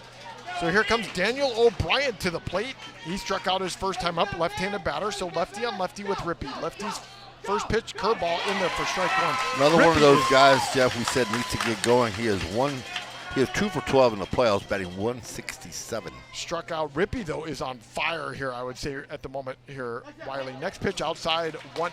Rippey is definitely staying with Sampson here in this game. A mano. 1 ball, 1 strike, I 1 forget out. what movie that was. Bottom of the order, number 9 hole hitter. Next pitch outside, 2-1. Pushes it away, lefty-lefty matchup. 5 strikeouts on the night for Calvin Rippey. Here's a 2-1 pitch. Bouncing ball to the shortstop, Davis. Picks it up himself. Throw to first. Got him. Nice throw there by Davis.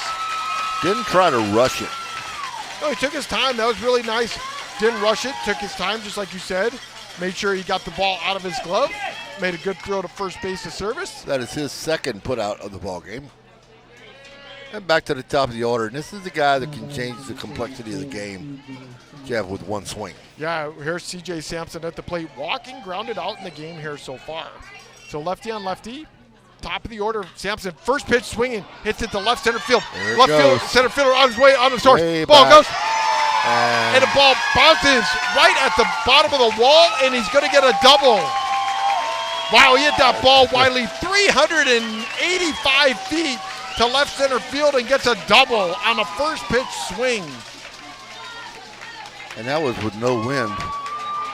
If he has a little bit of a breeze toward left center, that ball only needed about 5 or 6 more feet to go. Yeah, I thought that ball had a chance to go out, but it didn't land right there. So Jay Sarala going to come in and run for Sampson at second base. Third base hit of the ball game.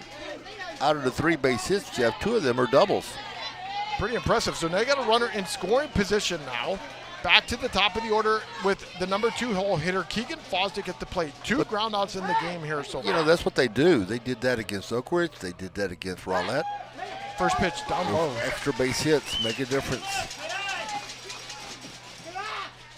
So 1 ball, no strikes, 2 outs, runner on second base. Sampson takes first pitch swing into left center field, 380-plus feet, gets a double. Sarala, the runner. Here's a pitch, curveball on the outside corner. The umpire is giving him that curveball on the outside corner all the time. 1 ball, 1 strike, 2 outs. Sarala at second base running for Sampson, who got a double with 2 outs. 3 for 5 in the stolen base department, so 75%. Here comes a 1-1, they call time. Don't expect him to steal third, though, probably against the. I mean, maybe with the left-handed pitcher, you do have a little bit of a. You just don't want to be thrown. Advantage. You just don't want to be thrown out of third base, but the third. No, you don't want that. Here's a 1-1 pitch, curveball in there for strike 2. Good 73-mile-an-hour curveball there by Rippey. And you do want that if you're a Red Raider fan. Tomball's left 4 runners on base in this game. Got a runner now at second base. Rippey's got 7 groundouts and 3 flyouts in this game with 4 strikeouts. He's ahead of the count 1-2 on Fosdick. Fosdick, grandma sitting to the left of us right here.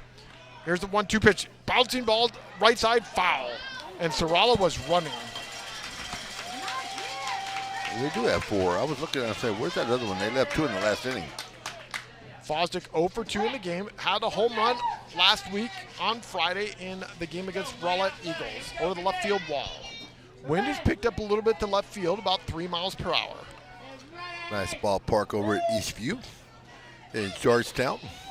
And this ballpark is all turf here at Bosque River Ballpark. 1 ball, 2 strikes, 2 outs. Rippey's set. Catcher's sitting way outside. Here's the next pitch, outside. 2-2. It's a good thing it is, because with the amount of rain we got yesterday, I don't think they'd be playing today. No, this would be a rough field to play on today. So we got Deuces Wild. 2 balls, 2 strikes, 2 outs. Runner on second base, Sarala. Fosdick at the plate, right-hander, no score. Rippey set. Here's the left-hander's pitch. Curveball, pops it up into left field. Symes gone for it. He's got it, and that's the end of the inning. So the Cougars leave 1 runner on. No score. We'll be back right here on the Legacy Sports Network.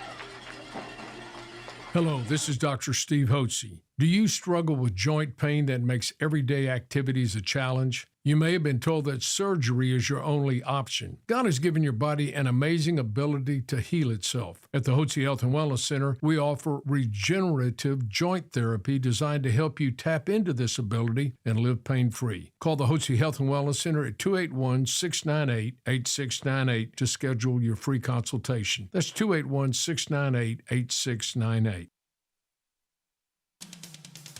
Legacy Sports Network, now celebrating 18 years of broadcasting excellence. We are your home for local high school sports coverage. Expect excellent audio and video production. Whether you're listening at home or at the game, find us at lsnsports.com. Legacy Sports Network, building a legacy one game at a time.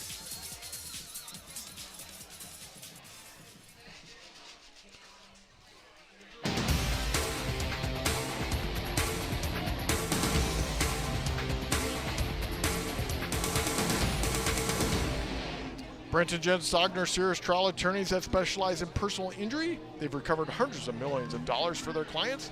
If you or someone you love has been involved in a catastrophic accident due to the negligence of someone else, call Brent and Jen Stogner for a free consultation and find out what your case might be worth. Brent and Jen Stogner, supporting local high school athletics. Yeah, Jeb, we're down to the final 8 teams in high school baseball. Some games were actually able to get played last night in Division 1, or Region 1. Trinity lost to Keller 5-4. Waxahachie defeated Rockwall 7-3. Katy beat Summer Creek 8-4. And Cedar Ridge took care of Lake Travis, and they go on to the state finals.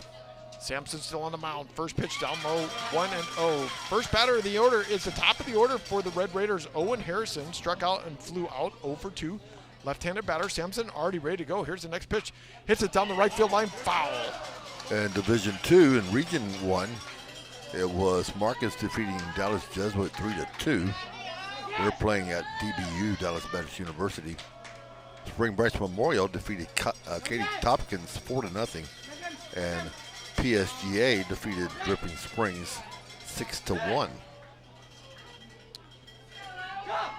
Waiting for them to pick up the ball out there in right field. 1 ball, 1 strike. No outs, no runners on. Sampson still on the mound. Here comes a 1-1 pitch by the right-hander. Sampson on the outside corner for strike 2. CJ Sampson has thrown 7 strikes in a row.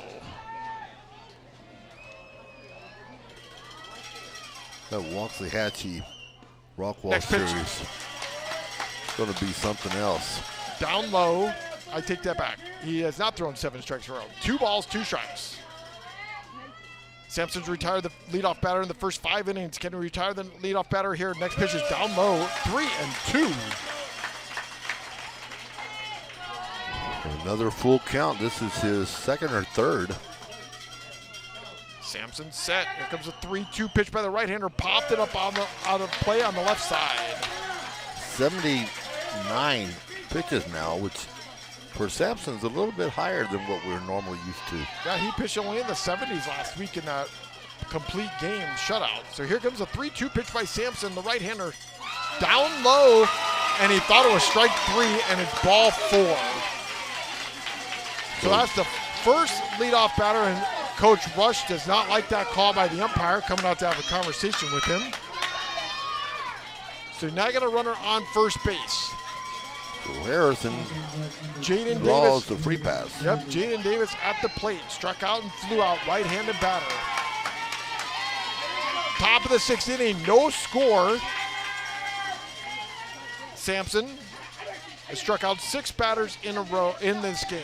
That is his first walk. First curveball, tried to bunt, foul. According to my numbers. Same with mine as well. He's given up 1 hit batter.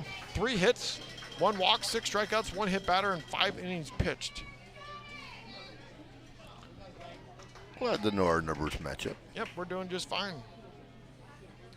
Packed house here tonight at Bosque River Ballpark. Game 1 of this doubleheader here tonight for the 6A Division II Region 2 Finals. See, this is where we had an intern. He could count heads. I know. CJ Sampson on the mound. He's set. Here comes the 0-1 pitch.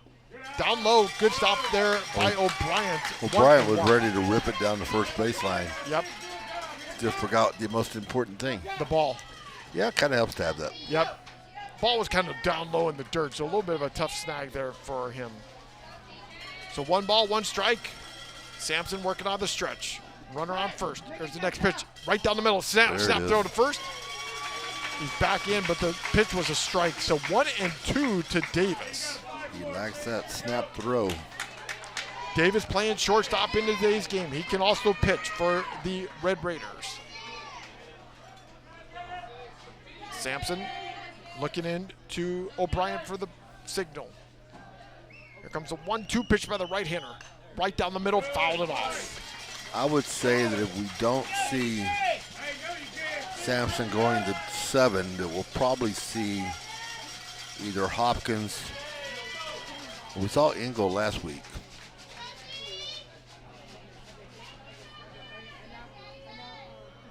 So 1 ball, 2 strikes, no outs. Runner on at first is Owen Harrison. Snap throw over to first base, checking on Harrison. He dives back in easily. Fosdick over there at first base, holding him on.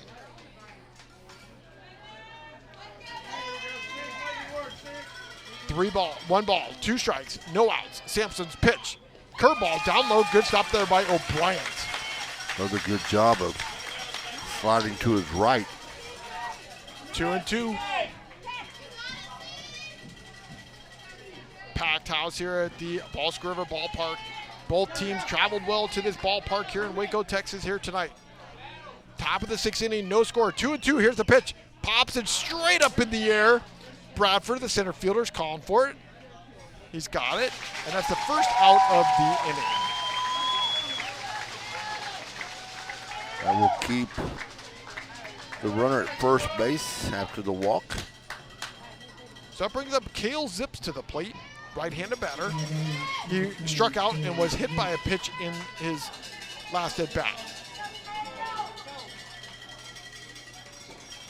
So Sampson, 7 of his outs have been on fly balls in this game. 2 ground outs, 6 strikeouts. Here comes the first pitch, and the umpire calls a balk on Sampson. Oh, that's going to bring out Coach Rush. Hey, what are y'all keeping stats?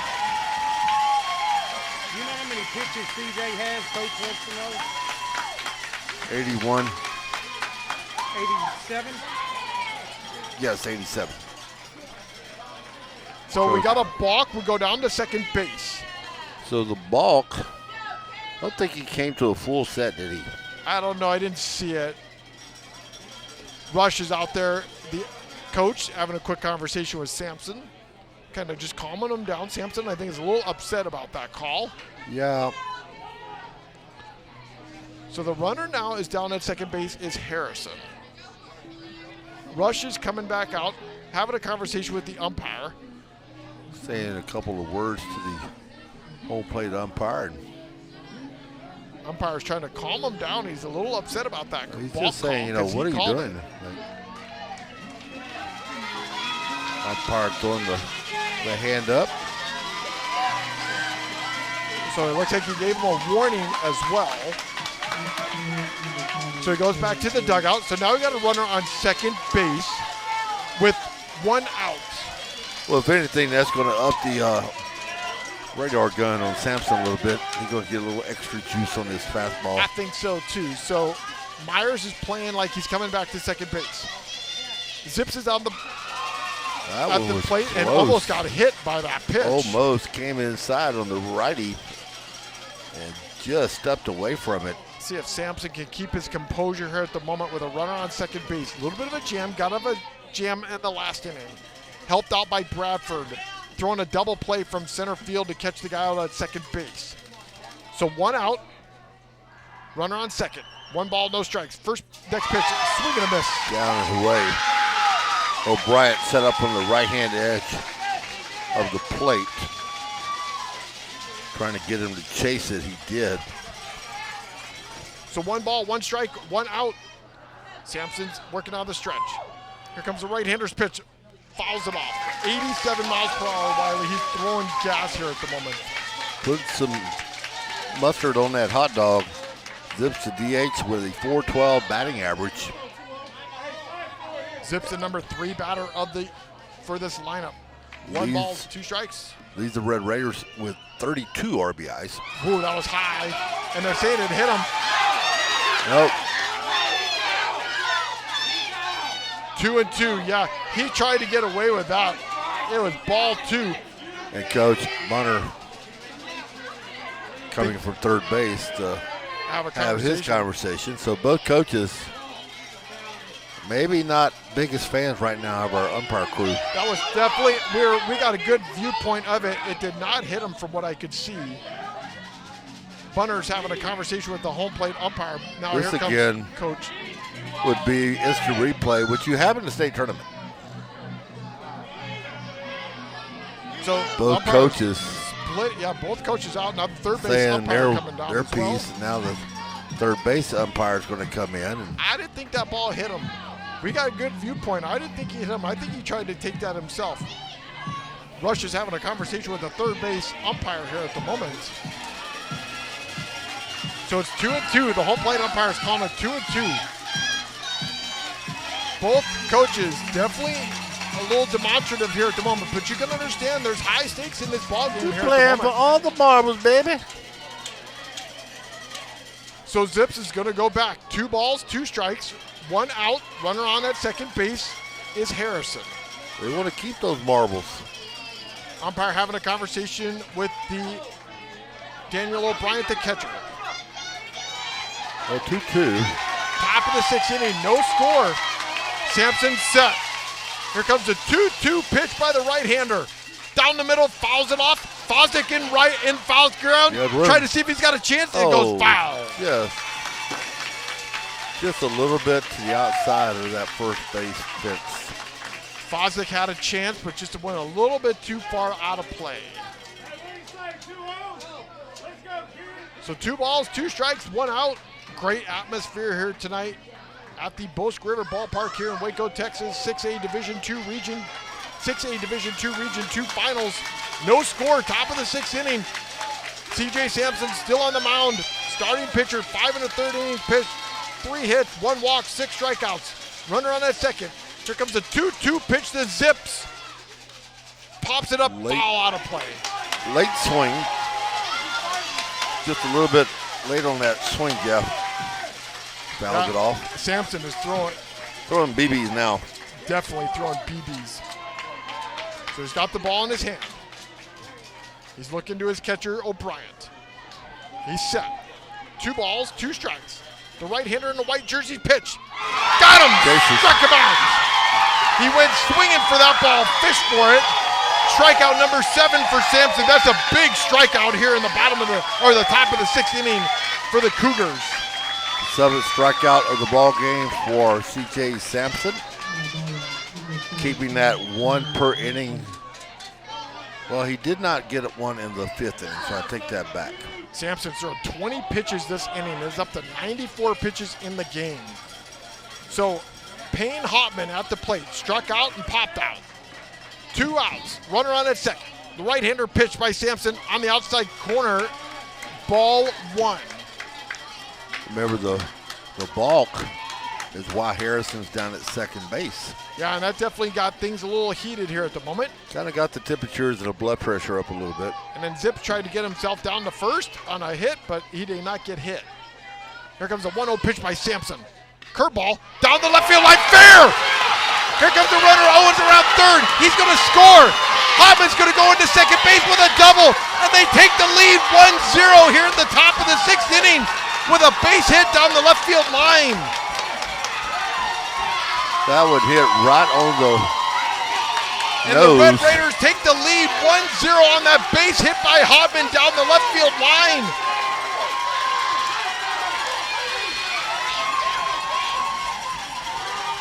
So that balk, how big was that? Huge. He turned on that ball down the left field line. Rush could not even have a play on it. And the runner comes from second base and scores, and now you got a runner on at second base still. First run given up by C.J. Sampson in the playoffs. He may have scored anyway, but I don't think so. Next, first pitch, swing and a miss. 0-1. Not with the arm that Burrow has in left. But the balk definitely put him in scoring position. So the Red Raiders take the lead here in the top of the 6th inning, 1-0. Runner on at second. Here's the 0-1 pitch right down the middle. Hit the center field. Bradford's underneath it. He's got it. And that's the end of the inning. But not before the Red Raiders take the lead here in the top of the 6th inning, 1-0. We'll be back right here on the Legacy Sports Network. If you're tired of sorting through online directories and classified ads to find your perfect home, look no further than Elio Alanis and his team with the Alanis Real Estate Group. Elio is a local real estate agent in Houston and also a CE King alum, and he just wants to help you find the perfect home for your family. Ditch the stress of going to viewing after viewing only to be let down. Connect with Elio Alanis and the Alanis Real Estate Group. Go to wearehtx.com to learn more. The Alanis Real Estate Group, we are real estate. We've got the power to make things right. Mr. Electric, show you the light. Looking for electrical help you can count on? Switch to Mr. Electric. We have some of the best trained electricians in the business, and they're ready to help you with any project, big or small. Best of all, with Mr. Electric, our work is 100% guaranteed. That's why so many people trust Mr. Electric. We've got the power to make things better. Mr. Electric.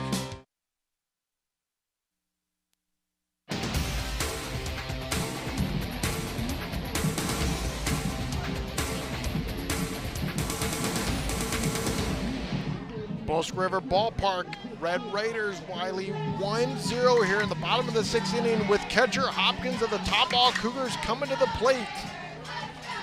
First time that Sampson has faced more than 4 batters. But don't count out the Cougars just yet, as we well know. Been there, done that. So catcher Hopkins Hopkins coming to the plate. The Red Raiders take a 1-0 lead here in the top of the 6th inning on a double by Payne Hotman. That brought in Owen Harrison from second base, and they take the lead here 1-0. If you remember, Oak Ridge led Tomball 2-0 going into the 5th. Cougars came back and scored 2 in the 5th and 2 in the 6th. And won that game 4-2. 1 ball, no strikes. The next pitch is inside 2-0. So Hopkins is ahead of count 2-0. Given the numbers, Tyler Legacy, 1 run, 4 hits, 1 error. Tomball, no runs, only 3 hits, Jeff. 2-0 pitch. Here's the next pitch. Inside 3-0. Hopkins ahead of the count 3-0 with Nolan Rush on deck. Hopkins today 0 for 2, popped out and flew out. This place is hopping right now here with the Red Raiders taking the lead, and we call time by the umpire, and they call a balk on the pitcher, and Hopkins goes to first. That is the second balk that we have seen in the inning. In the last couple of innings, I should say. So he goes to first. That's a freebie. So both Sampson and now Rippey have balks called against them. And coach for Tyler Legacy trying to get an explanation, I'm sure. And Nolan Rush coming to the plate. There were some questionable calls in that Oak Ridge series, if I do say so myself. So Hopkins is at first. Overall, I think they've done a pretty good job today. So Hopkins at first, Rush at the plate. First pitch, down low, ball 1. Showing bunt. Rush today is 1 for 2. Had a 7-pitch at bat his first time up. Great guy to have at the plate, the number 4 hole hitter. Third baseman's all the way in. Wow, what a stop there by Walker. Backhanded that ball. Somehow it bounced, and they're going to call time to go have a conversation with Rippey. So Sampson had an issue there in the top of the 6th inning with a balk and kind of got a little wild, and they called time, and now Rippey gets called on a balk. Look at Rush's setup when he's not trying to hit. He's more squared up to the plate than normally with that open stance he normally has. So now we're calling time. Nolan Rush going to go over and have a conversation with his dad, Doug Rush. Not much of a conversation, just coming back into the plate. So he's ahead of the count, 2-0. Runner on at first is Hopkins on a balk by Rippey. Game changer has it as an intentional walk. Yeah, I don't think so. There's a 2-0 pitch. Outside 3-0 Wylie with Hunter Myers on deck. Nolan Rush with a great eye at the plate. 1 pitches now for Calvin Rippey. Still showing bunt, 3-0 pitch. Inside, ball 4. Way inside. And now you got runners on first and second, boy, just like you said, Wylie. You have seen this before. This team can come back quickly. And the Red Raiders take the lead here, 1-0 in the top of the 6th inning on a double by Payne Hotman. They can change the complexity of the ball game on a dime. Hunter Myers coming to the plate. So they're going to call time, and Nolan Rush is going to come out. We're going to have a pitch runner for him. It's going to be Landon Reynolds, a courtesy runner for him. Reynolds will go over and talk with Coach Rush, the batter Hunter Myers. Again, Myers maybe not the guy you want, although he did have a double to lead off the 2nd inning. Yeah, but Myers has played better. I mean, he did well last week on Friday with a base hit. Yeah, he's hit the ball well. He just hit it right at people. Right at people. That's a good thing. You want to make contact, and you know what? Ball's going to find a spot sometime. So you got no outs. Runner on at second is Hopkins, who can run really well. I tell you what, he's got a lot of room down that third baseline.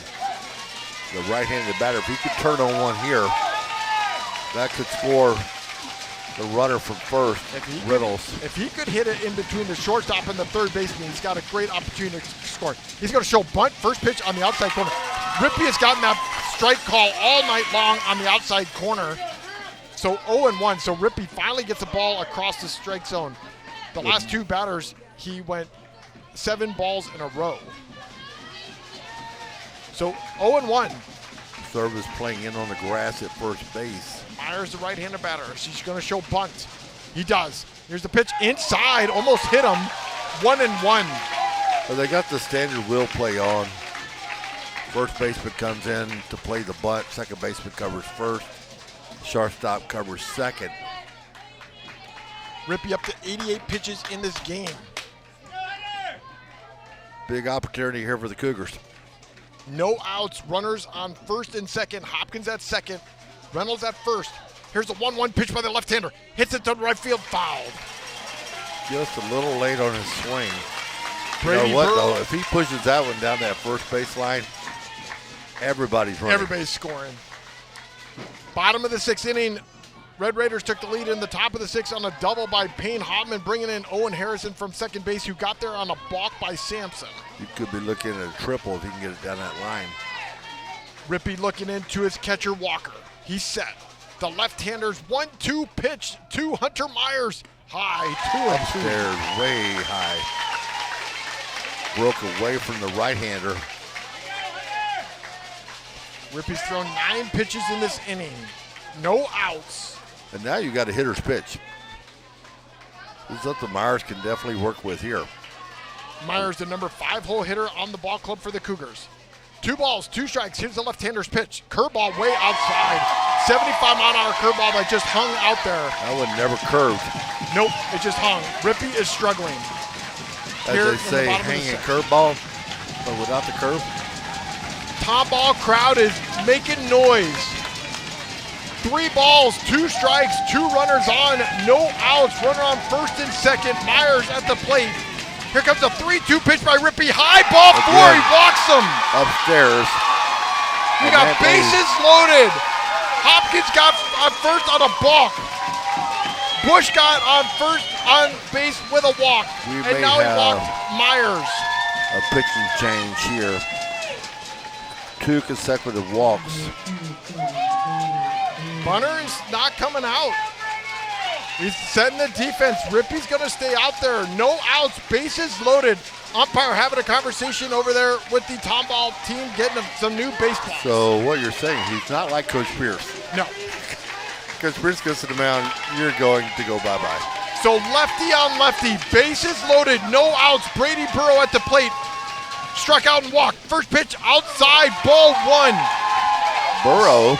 Rippey is struggling here. 4 straight balls in a row. Burrow, 260 average in the playoffs. 2 walks in the inning and a balk. 1-0 pitch. Burrow showing bunt. Hits him! And that brings the run in. Hits him in the head. Hit batter. And Tomball has not hit a baseball yet. And boy, he's so excited he got hit in the head because they bring a run in. And we're tied 1-1 in the bottom of the 6th with still bases loaded. Those are 4 in a row. What I'll call, Jeff, freebies. Free passes. And this is what happened in your Oak Ridge series. Oh, Wylie. don't I know it too well. And don't remind me. No outs. PSD. Bases loaded. Caleb Gafford at the plate. Right-handed batter showing bunt. First pitch is high, ball 1. Rippey is struggling. 5 straight balls in a row. That's what they did against us. Rippey is having a tough time. They've already gone to the mound to have a conversation with him. If they come out again, and now the umpire calls time, having a conversation with Gafford. I've got 4 walks, 1 balk, and now 1 hit batter. He's thrown 5 straight balls. Bases loaded, infield playing in. Next pitch, down the middle, strike 1.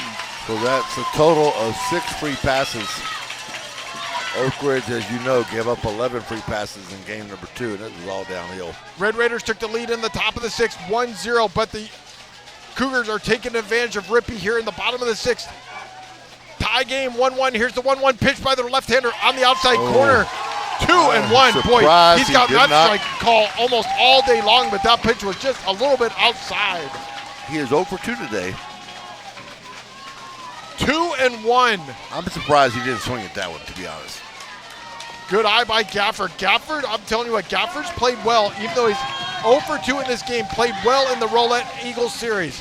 2 balls, 1 strike. Here comes the pitch by the left-hander. Outside 3-1. Can't let him walk. Rough. You got to go out and get him if he walks this guy. And that's what coach is looking at. They got a guy warming up in the pen down the right field line. Walker trying to calm him down, just saying, easy, take your time, This it's is okay. where, though, you want your catcher maybe to go out, talk to the pitcher. 3 balls, 1 strike. Here's the pitch. Pops it up in the right field. Right fielder, Araki's got it. We're going to tag up. Here comes Reynolds. He's coming in. He's going to score. He dives, and they take the lead.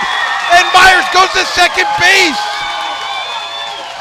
Sack fly will score the run.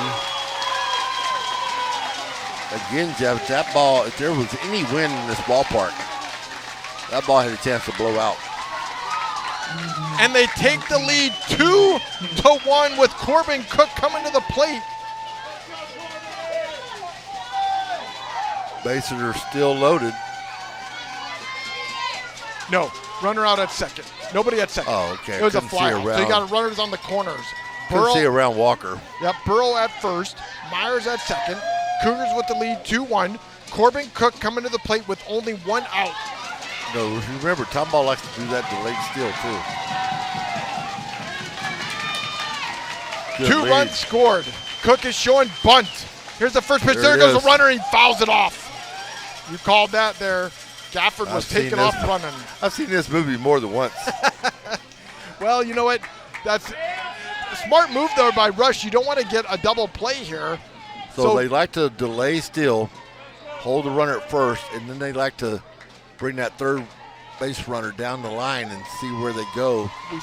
We saw that in the Oak Ridge series where Hernandez at second base had it and then threw the ball away. Here comes the 0-1 pitch by Rippey. Hits it in the hole. Base hit. Here comes Meyer. He's going to score, and they take the lead 3-1. First base hit of the inning. He hit that ball right where nobody was, and they put another run on the board. And we go to Daniel O'Brien to the plate. 1 out. Still runners on first and second. Burrow at second. Cook on at first.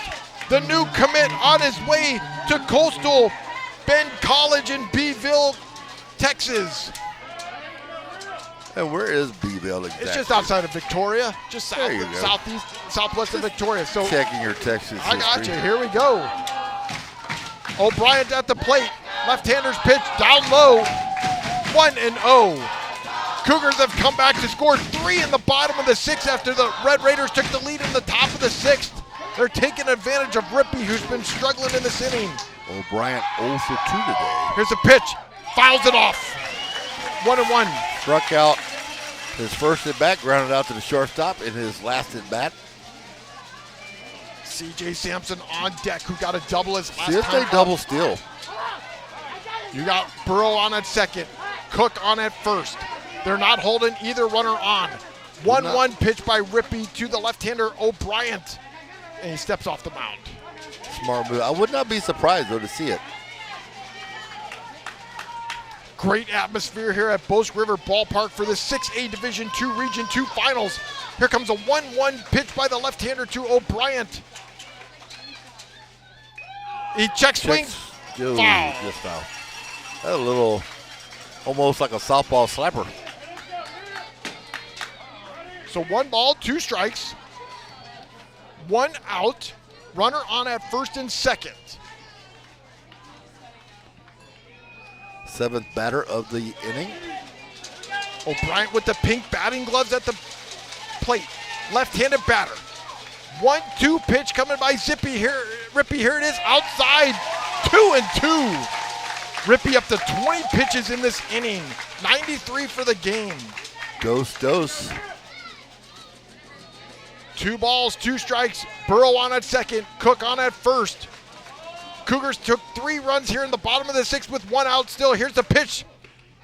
Swing, fouls. Oh, Jason. it foul tip. And that's the 2nd out of the inning. 2nd strikeout for O'Brien as he chased that one. That's the 5th strikeout of the game for Rippey. That was a big out, but here comes C.J. Sampson to the plate. He's 1 for 2 with a walk, but he hit a double his last time up the left center field, 385 feet to the wall. He did pop that one. So Rippey trying to get out of this jam, trying to keep it so they're only down by 2 going into the top of the 7th. Cougars lean 3-1 here. Put 3 on the board. Rippey, left-hander's pitch to Sampson outside, ball 1. Well, I can tell you this. You don't want to hang something over the plate. Otherwise, that ball's going to go see ya later. He crushed the ball last time up. 1 ball, no strikes. Here's the left-hander's pitch. Hits it to right center field. That ball's going far. Going deep to the wall. 1 runner coming around third. Here comes Cook. Sampson's going to go into third. As I said, you don't want to hang anything up high.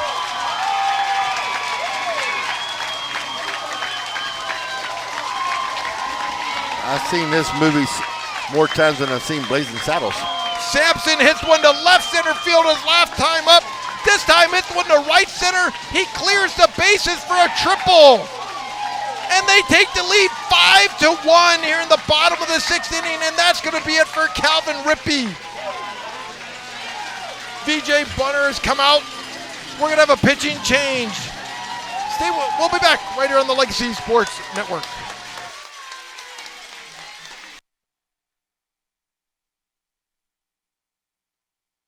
Life happens. Maybe a work trip, a family event, or you just want to watch the game at home. Don't let the tickets go to waste. With Quick Assist, your seat gets listed for sale on every major marketplace simultaneously. No more juggling apps or stressing over resale. We make it fast and hassle-free, so you save time and put money back in your pocket. From pro to college, Quick Assist has you covered. Download the Quick Assist app by scanning the QR code on our Legacy Sports Network website. Quick Assist, your ticket everywhere.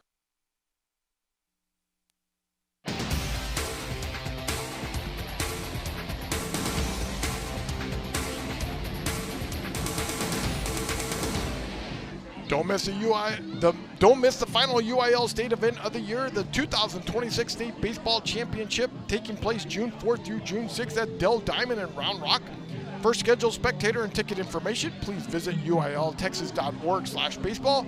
Again, that's uiltexas.org/baseball. This is game 1 of the doubleheader here tonight, where the Cougars have come back here, Wylie, in the bottom of the 6th inning, putting 5 runs on the board. And we have a new pitcher on the mound for the Red Raiders. You want me to tell everybody who that is there, Wylie? If I could see the number, I would. It is Zips is out there for Let me us. give you the numbers for Rippey. Went 5 2/3 of innings, 5 hits, 5 runs thus far. He was responsible for Sampson at third. All 5 runs earned, but here's the key. 5 walks to go along with the 5 strikeouts and 1 hit batter. He did throw 104 pitches in this ball game. 110 is the limit. So out on the mound is now Cale Zips on the mound for the Eagles. We have a courtesy runner over there at first base, or third base for the Cougars is Jay Serrata. Zips is a senior. This is his 13th appearance. Ball gets away. Here comes Serrata. He's going to come in and score. So Waller able to get by on the free pass. Cal, a 3-1 record. 24 hits allowed. He's walked 18, struck out 22. Has an ERA of 2.51 and a whip of 1.37. And I think that's going to be ruled a wild pitch. I was going a wild pitch as well. So here's the next pitch by Zips. Is down low, 2-0. He zipped it a little too far. So Zips on the mound, 2 balls, no strikes, 2 outs. Next pitch, down low, 3-0 to Keegan Fosdick, who's at the plate. You know what this means? I'm going to have to redo my scorecard if he gets on base. Again. This is the 9th batter of the inning. Keegan Fosdick at the plate. Next pitch, down low, ball 4. Thanks a lot, Tomball. And catcher Hopkins coming to the plate. The 10th batter of the inning. So now I got to change that 7 to a 6. And we're back to where we started with the balk. So Red Raiders took the lead in the top of the 6th inning, 1-0 on a double by Payne Hoffman, who brought in Owen Harrison. But the Cougars have taken advantage of the control of Rippey here in the 6th inning and now have the lead 6-1 with catcher Hopkins back at the plate, who got on by a balk his last time up. He's the guy who started this whole inning. FP, free passes. Yep, like you keep saying, it's a killer, and that's what they did to that Oak Ridge team. And the next pitch is down low, and it hits him. Another hit batter. So 2 hit batters. The first guy that got hit in this game was Brady Burrow in this inning to bring in the first run to tie the game. Brady Burrow was so excited the ball hit him in the head to tie this game. And they have just been putting runs on the board. But I tell you what, that C.J. Sampson hit that ball his last time up to left center field, 380-plus feet. This time hit a ball to right center field for a triple that went about 390 feet to the wall. Like you said, Wylie, he can crush one of these balls, and he's done it the last 2 at-bats. If you hang it upstairs, he'll hang it out to dry. Game 2 will be 30 minutes after the end of this game. So Nolan Rush at the plate. 2 outs, runners on at first and second. Fosdick at second, Hopkins at first. Open stance for Rush. Zips is going to turn around and look. Going back to my PSD, looks to look like our games 2 against Oak Ridge when Tomball came back and put up a 7th spot on the board. There's a reason why Tomball is so good. Here's the first pitch on the outside corner for strike 1. You know, they make a mistake. They didn't get upset. I mean, they gave up the run there in the top of the 16th. Like, first okay, run that whatever. Sampson's given up, and they're like, no, well, big deal. Let's just come to the plate and let's do our thing. And they did a great job just watching balls come across, and Rippey struggled. Next pitch outside. And they have sucked the wind out of the Red Raider faithful. Oh, they were so excited there in the top of the 16th, but they should have been, because they took the lead against the Tomball Cougars and got the first run against Sampson in the playoffs. Hey, we've all been there. No balls, 2 strikes, 2 outs. Here's the pitch by Zips. Curveball high, 1-2. Nothing to show for it either. It's what good teams do. Hunter Myers on deck. Rush worked a walk his last time up. 1 ball, 2 strikes. 2 outs, 2 runners on. Cougars lean 6-1. Here's the next pitch. Down low, 2-2. Rush has got such a great eye at the plate. They've only had 2 base hits in the entire inning, Jeff. No, it's all because of these walks. They have such a good eye at the plate. And that was one of the keys we said at the beginning of the ball game. They take advantage of the free passes. Here's Deuces Wild, 2 balls, 2 strikes, 2 outs. Next pitch outside, 3-2. I mean, look at Rush. He went from 0-2 all the way to 3-2. As Coach Rush said, they don't look for walks. They just look for good pitches. That's exactly right. They're not waiting and taking pitches. They're going to swing if the pitch is there, and Sampson has shown that. Here's the next pitch, 3-2 pitch outside. Oh, he struck him out. There's the double. And that's the end of the inning. But the Cougars put 6 runs on the board here in the bottom of the 6th inning. Top of the 7th coming up. We'll be back right after this on the Legacy Sports Network.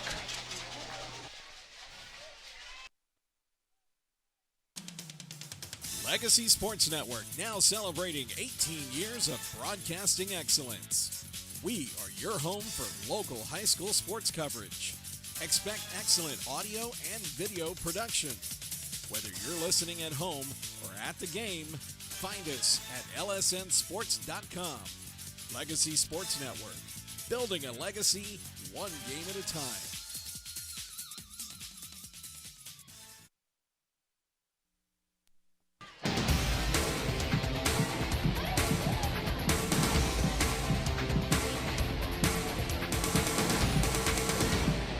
Today's game brought to you by Texan GMC, Buick, Chrysler, Dodge, Jeep, Ram. We hear you.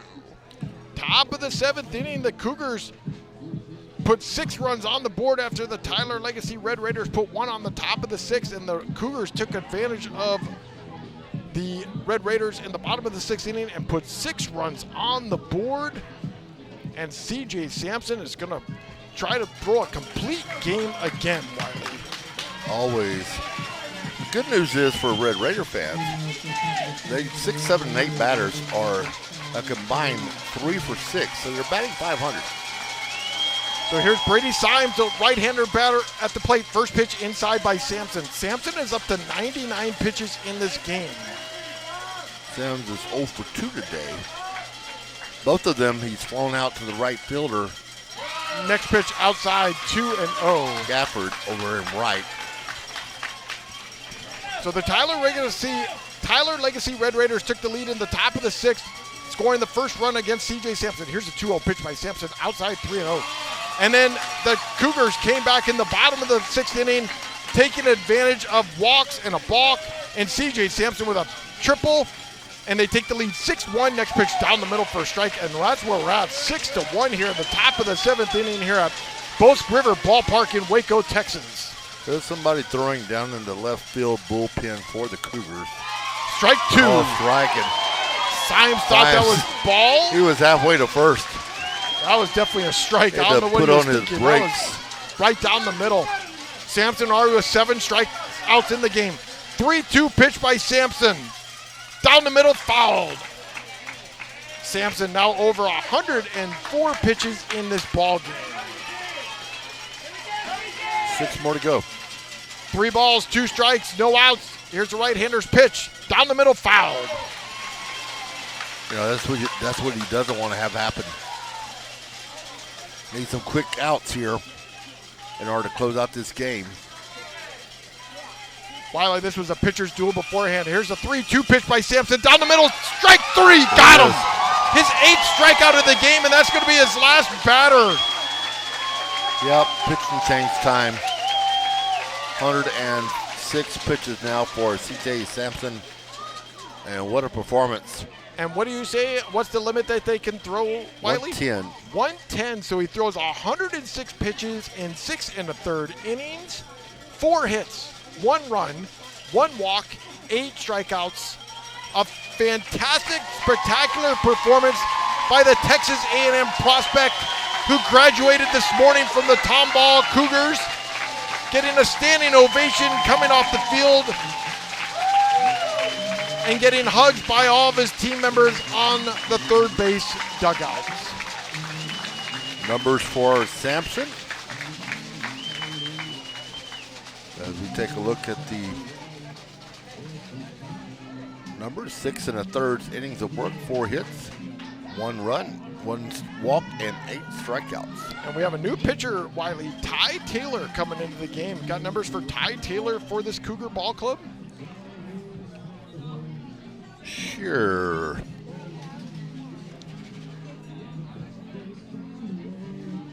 Taylor, 16 2/3 innings of work. This is his 11th game played. He has a 3-0 record, an ERA of 4.012, a whip of 1.92, 7 walks, 13 strikeouts for those looking. So, not the guy I thought we would see. I thought we may see Colton Engel. He has a little bit more experience. But Coach going with Tyler, who is right there with Jagger Sorlowski. Both of them have 16 innings of work. Colton has 33. So the Cougars take the lead, put 6 runs on the board in the bottom of the 6th inning to take the lead 6-1. This was a pitcher's duel, Wylie, until the 5th inning. C.J. Sampson's going to go out, and it looks like he's going to play center field. So that's his normal position. They're going to take Bradford out of the game. I tell you what, Bradford, defensive gem. the defensive gem of the game, throwing For out sure. the guy at second base and made a double play. What a great play there by him. So we can give you the final numbers for Sampson. It is 6 1/3, 4 hits, 1 run allowed. That was earned. He walked 1, struck out 8. He doesn't have that high strikeout number that a lot of dominant pitchers have, but he's very effective. What a great performance by C.J. Sampson here on graduation day, game 1 of our doubleheader. Ty Taylor works out of the stretch. Here's the first pitch, curveball at 65 miles per hour, and they call a balk. They call balk? No, they called a walk or a ball. Ball 1. take too much time. So Rugger service at the plate. First baseman, right-handed batter. He's 1 for 2 in the game. Ground out and a base hit. Open stance as a right-handed batter. Next pitch outside, 68-mile-an-hour curveball, 2-0. On deck, Taylor, Dallas Walker. Going to be around 60, the high 60s to low 70s. We saw him last week. He's got a sidearm pitch is how he throws. Down the middle, strike 1. 2-1. 1 out. That one at 67 as well. We have our man from Dallas Jesuit, Mike Grimes, here tonight with a radar gun right to the right of us. Here's the 2-1 pitch by Taylor. Fouls it off to the left side. 2-2. We made up and became friends after his Dallas Jesuit team knocked us out 2 years in a row. Dallas Jesuit won their first game last night. No, they lost. Oh, they lost. That's right. They lost their first game last night. They're 4-3. playing right now. 6 o'clock. They started their second game. Here comes a 2-2 pitch by Taylor with 1 out, 2 service. Hits it to left field. Into left center field gap. Look at that. There's Sampson. He's going to catch it himself. That's 2 outs. Sampson does it all. He pitches and catches in the center field. That's my question. Where is A&M going to place him? It's hard for a freshman to get in and start, for sure. This is game 1 of 2 games here tonight. But is he going to be a pitcher or is he going to be an outfielder? First pitch in there for strike 0-1. I can see him going middle relief his freshman year if they do play him. 0-1 pitch coming to Walker, the right-handed batter. Curveball, bouncing ball to Hopkins at short. He's got it, throws to first, got him. Business. And that's the end of the game.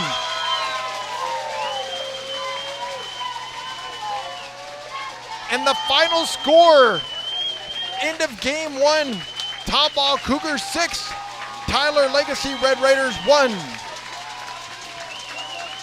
Wylie and I will be right back here for the post-game show here on the Legacy Sports Network.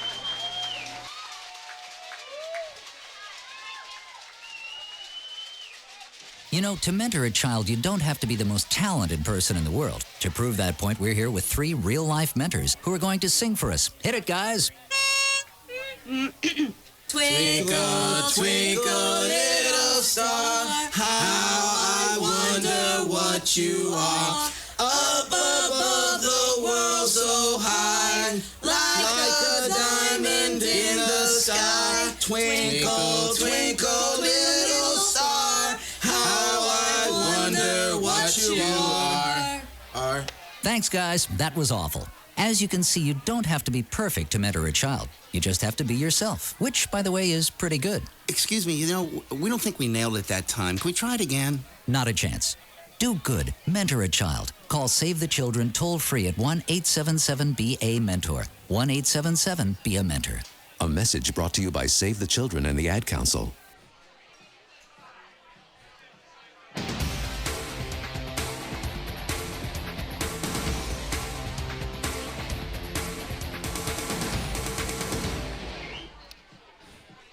Bosque River Ballpark 6A Division II Region 2 Finals Game 1 won by the Tomball Cougars 6-1 here in game number 1. Game number 2 will start here in 30 minutes, about 7:40.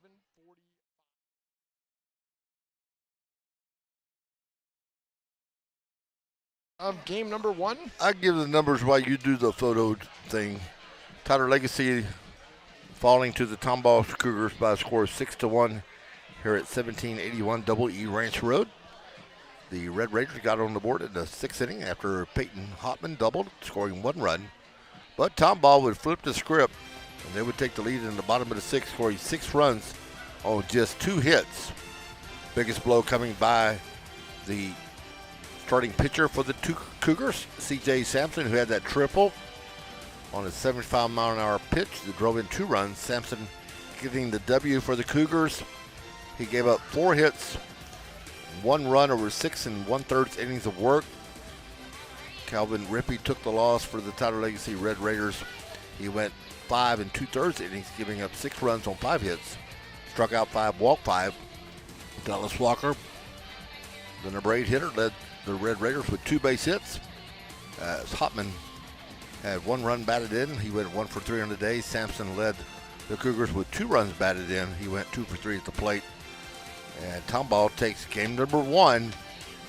As you said, we'll be back here in about 35-40 minutes for game 2 here on the Legacy Sports Network. Game number 2 should be here starting at 7:45. Wylie and I will be back on the air at 7:40-ish for game number 2. First game won by the Tomball Cougars, putting 6 runs on the board in the bottom of the 6th inning. Red Raiders took the lead in the top of the 6th with 1 run, but the Cougars, who do what they do, take advantage of free passes and put 6 runs on the board in the bottom of the 6th inning. C.J. Sampson, what a great game on senior graduation day for him here this afternoon. Pitched almost a complete game, 106 pitches, and had a double and a triple in this ball game. Final score, game number 1, Cougars 6, Red Raiders 1. We'll be back for game number 2. Stay with us. We'll be back in 30 minutes on the Legacy Sports Network. You've been listening to Greater Houston Area High School Baseball on the Legacy Sports Network. Copyright 2026.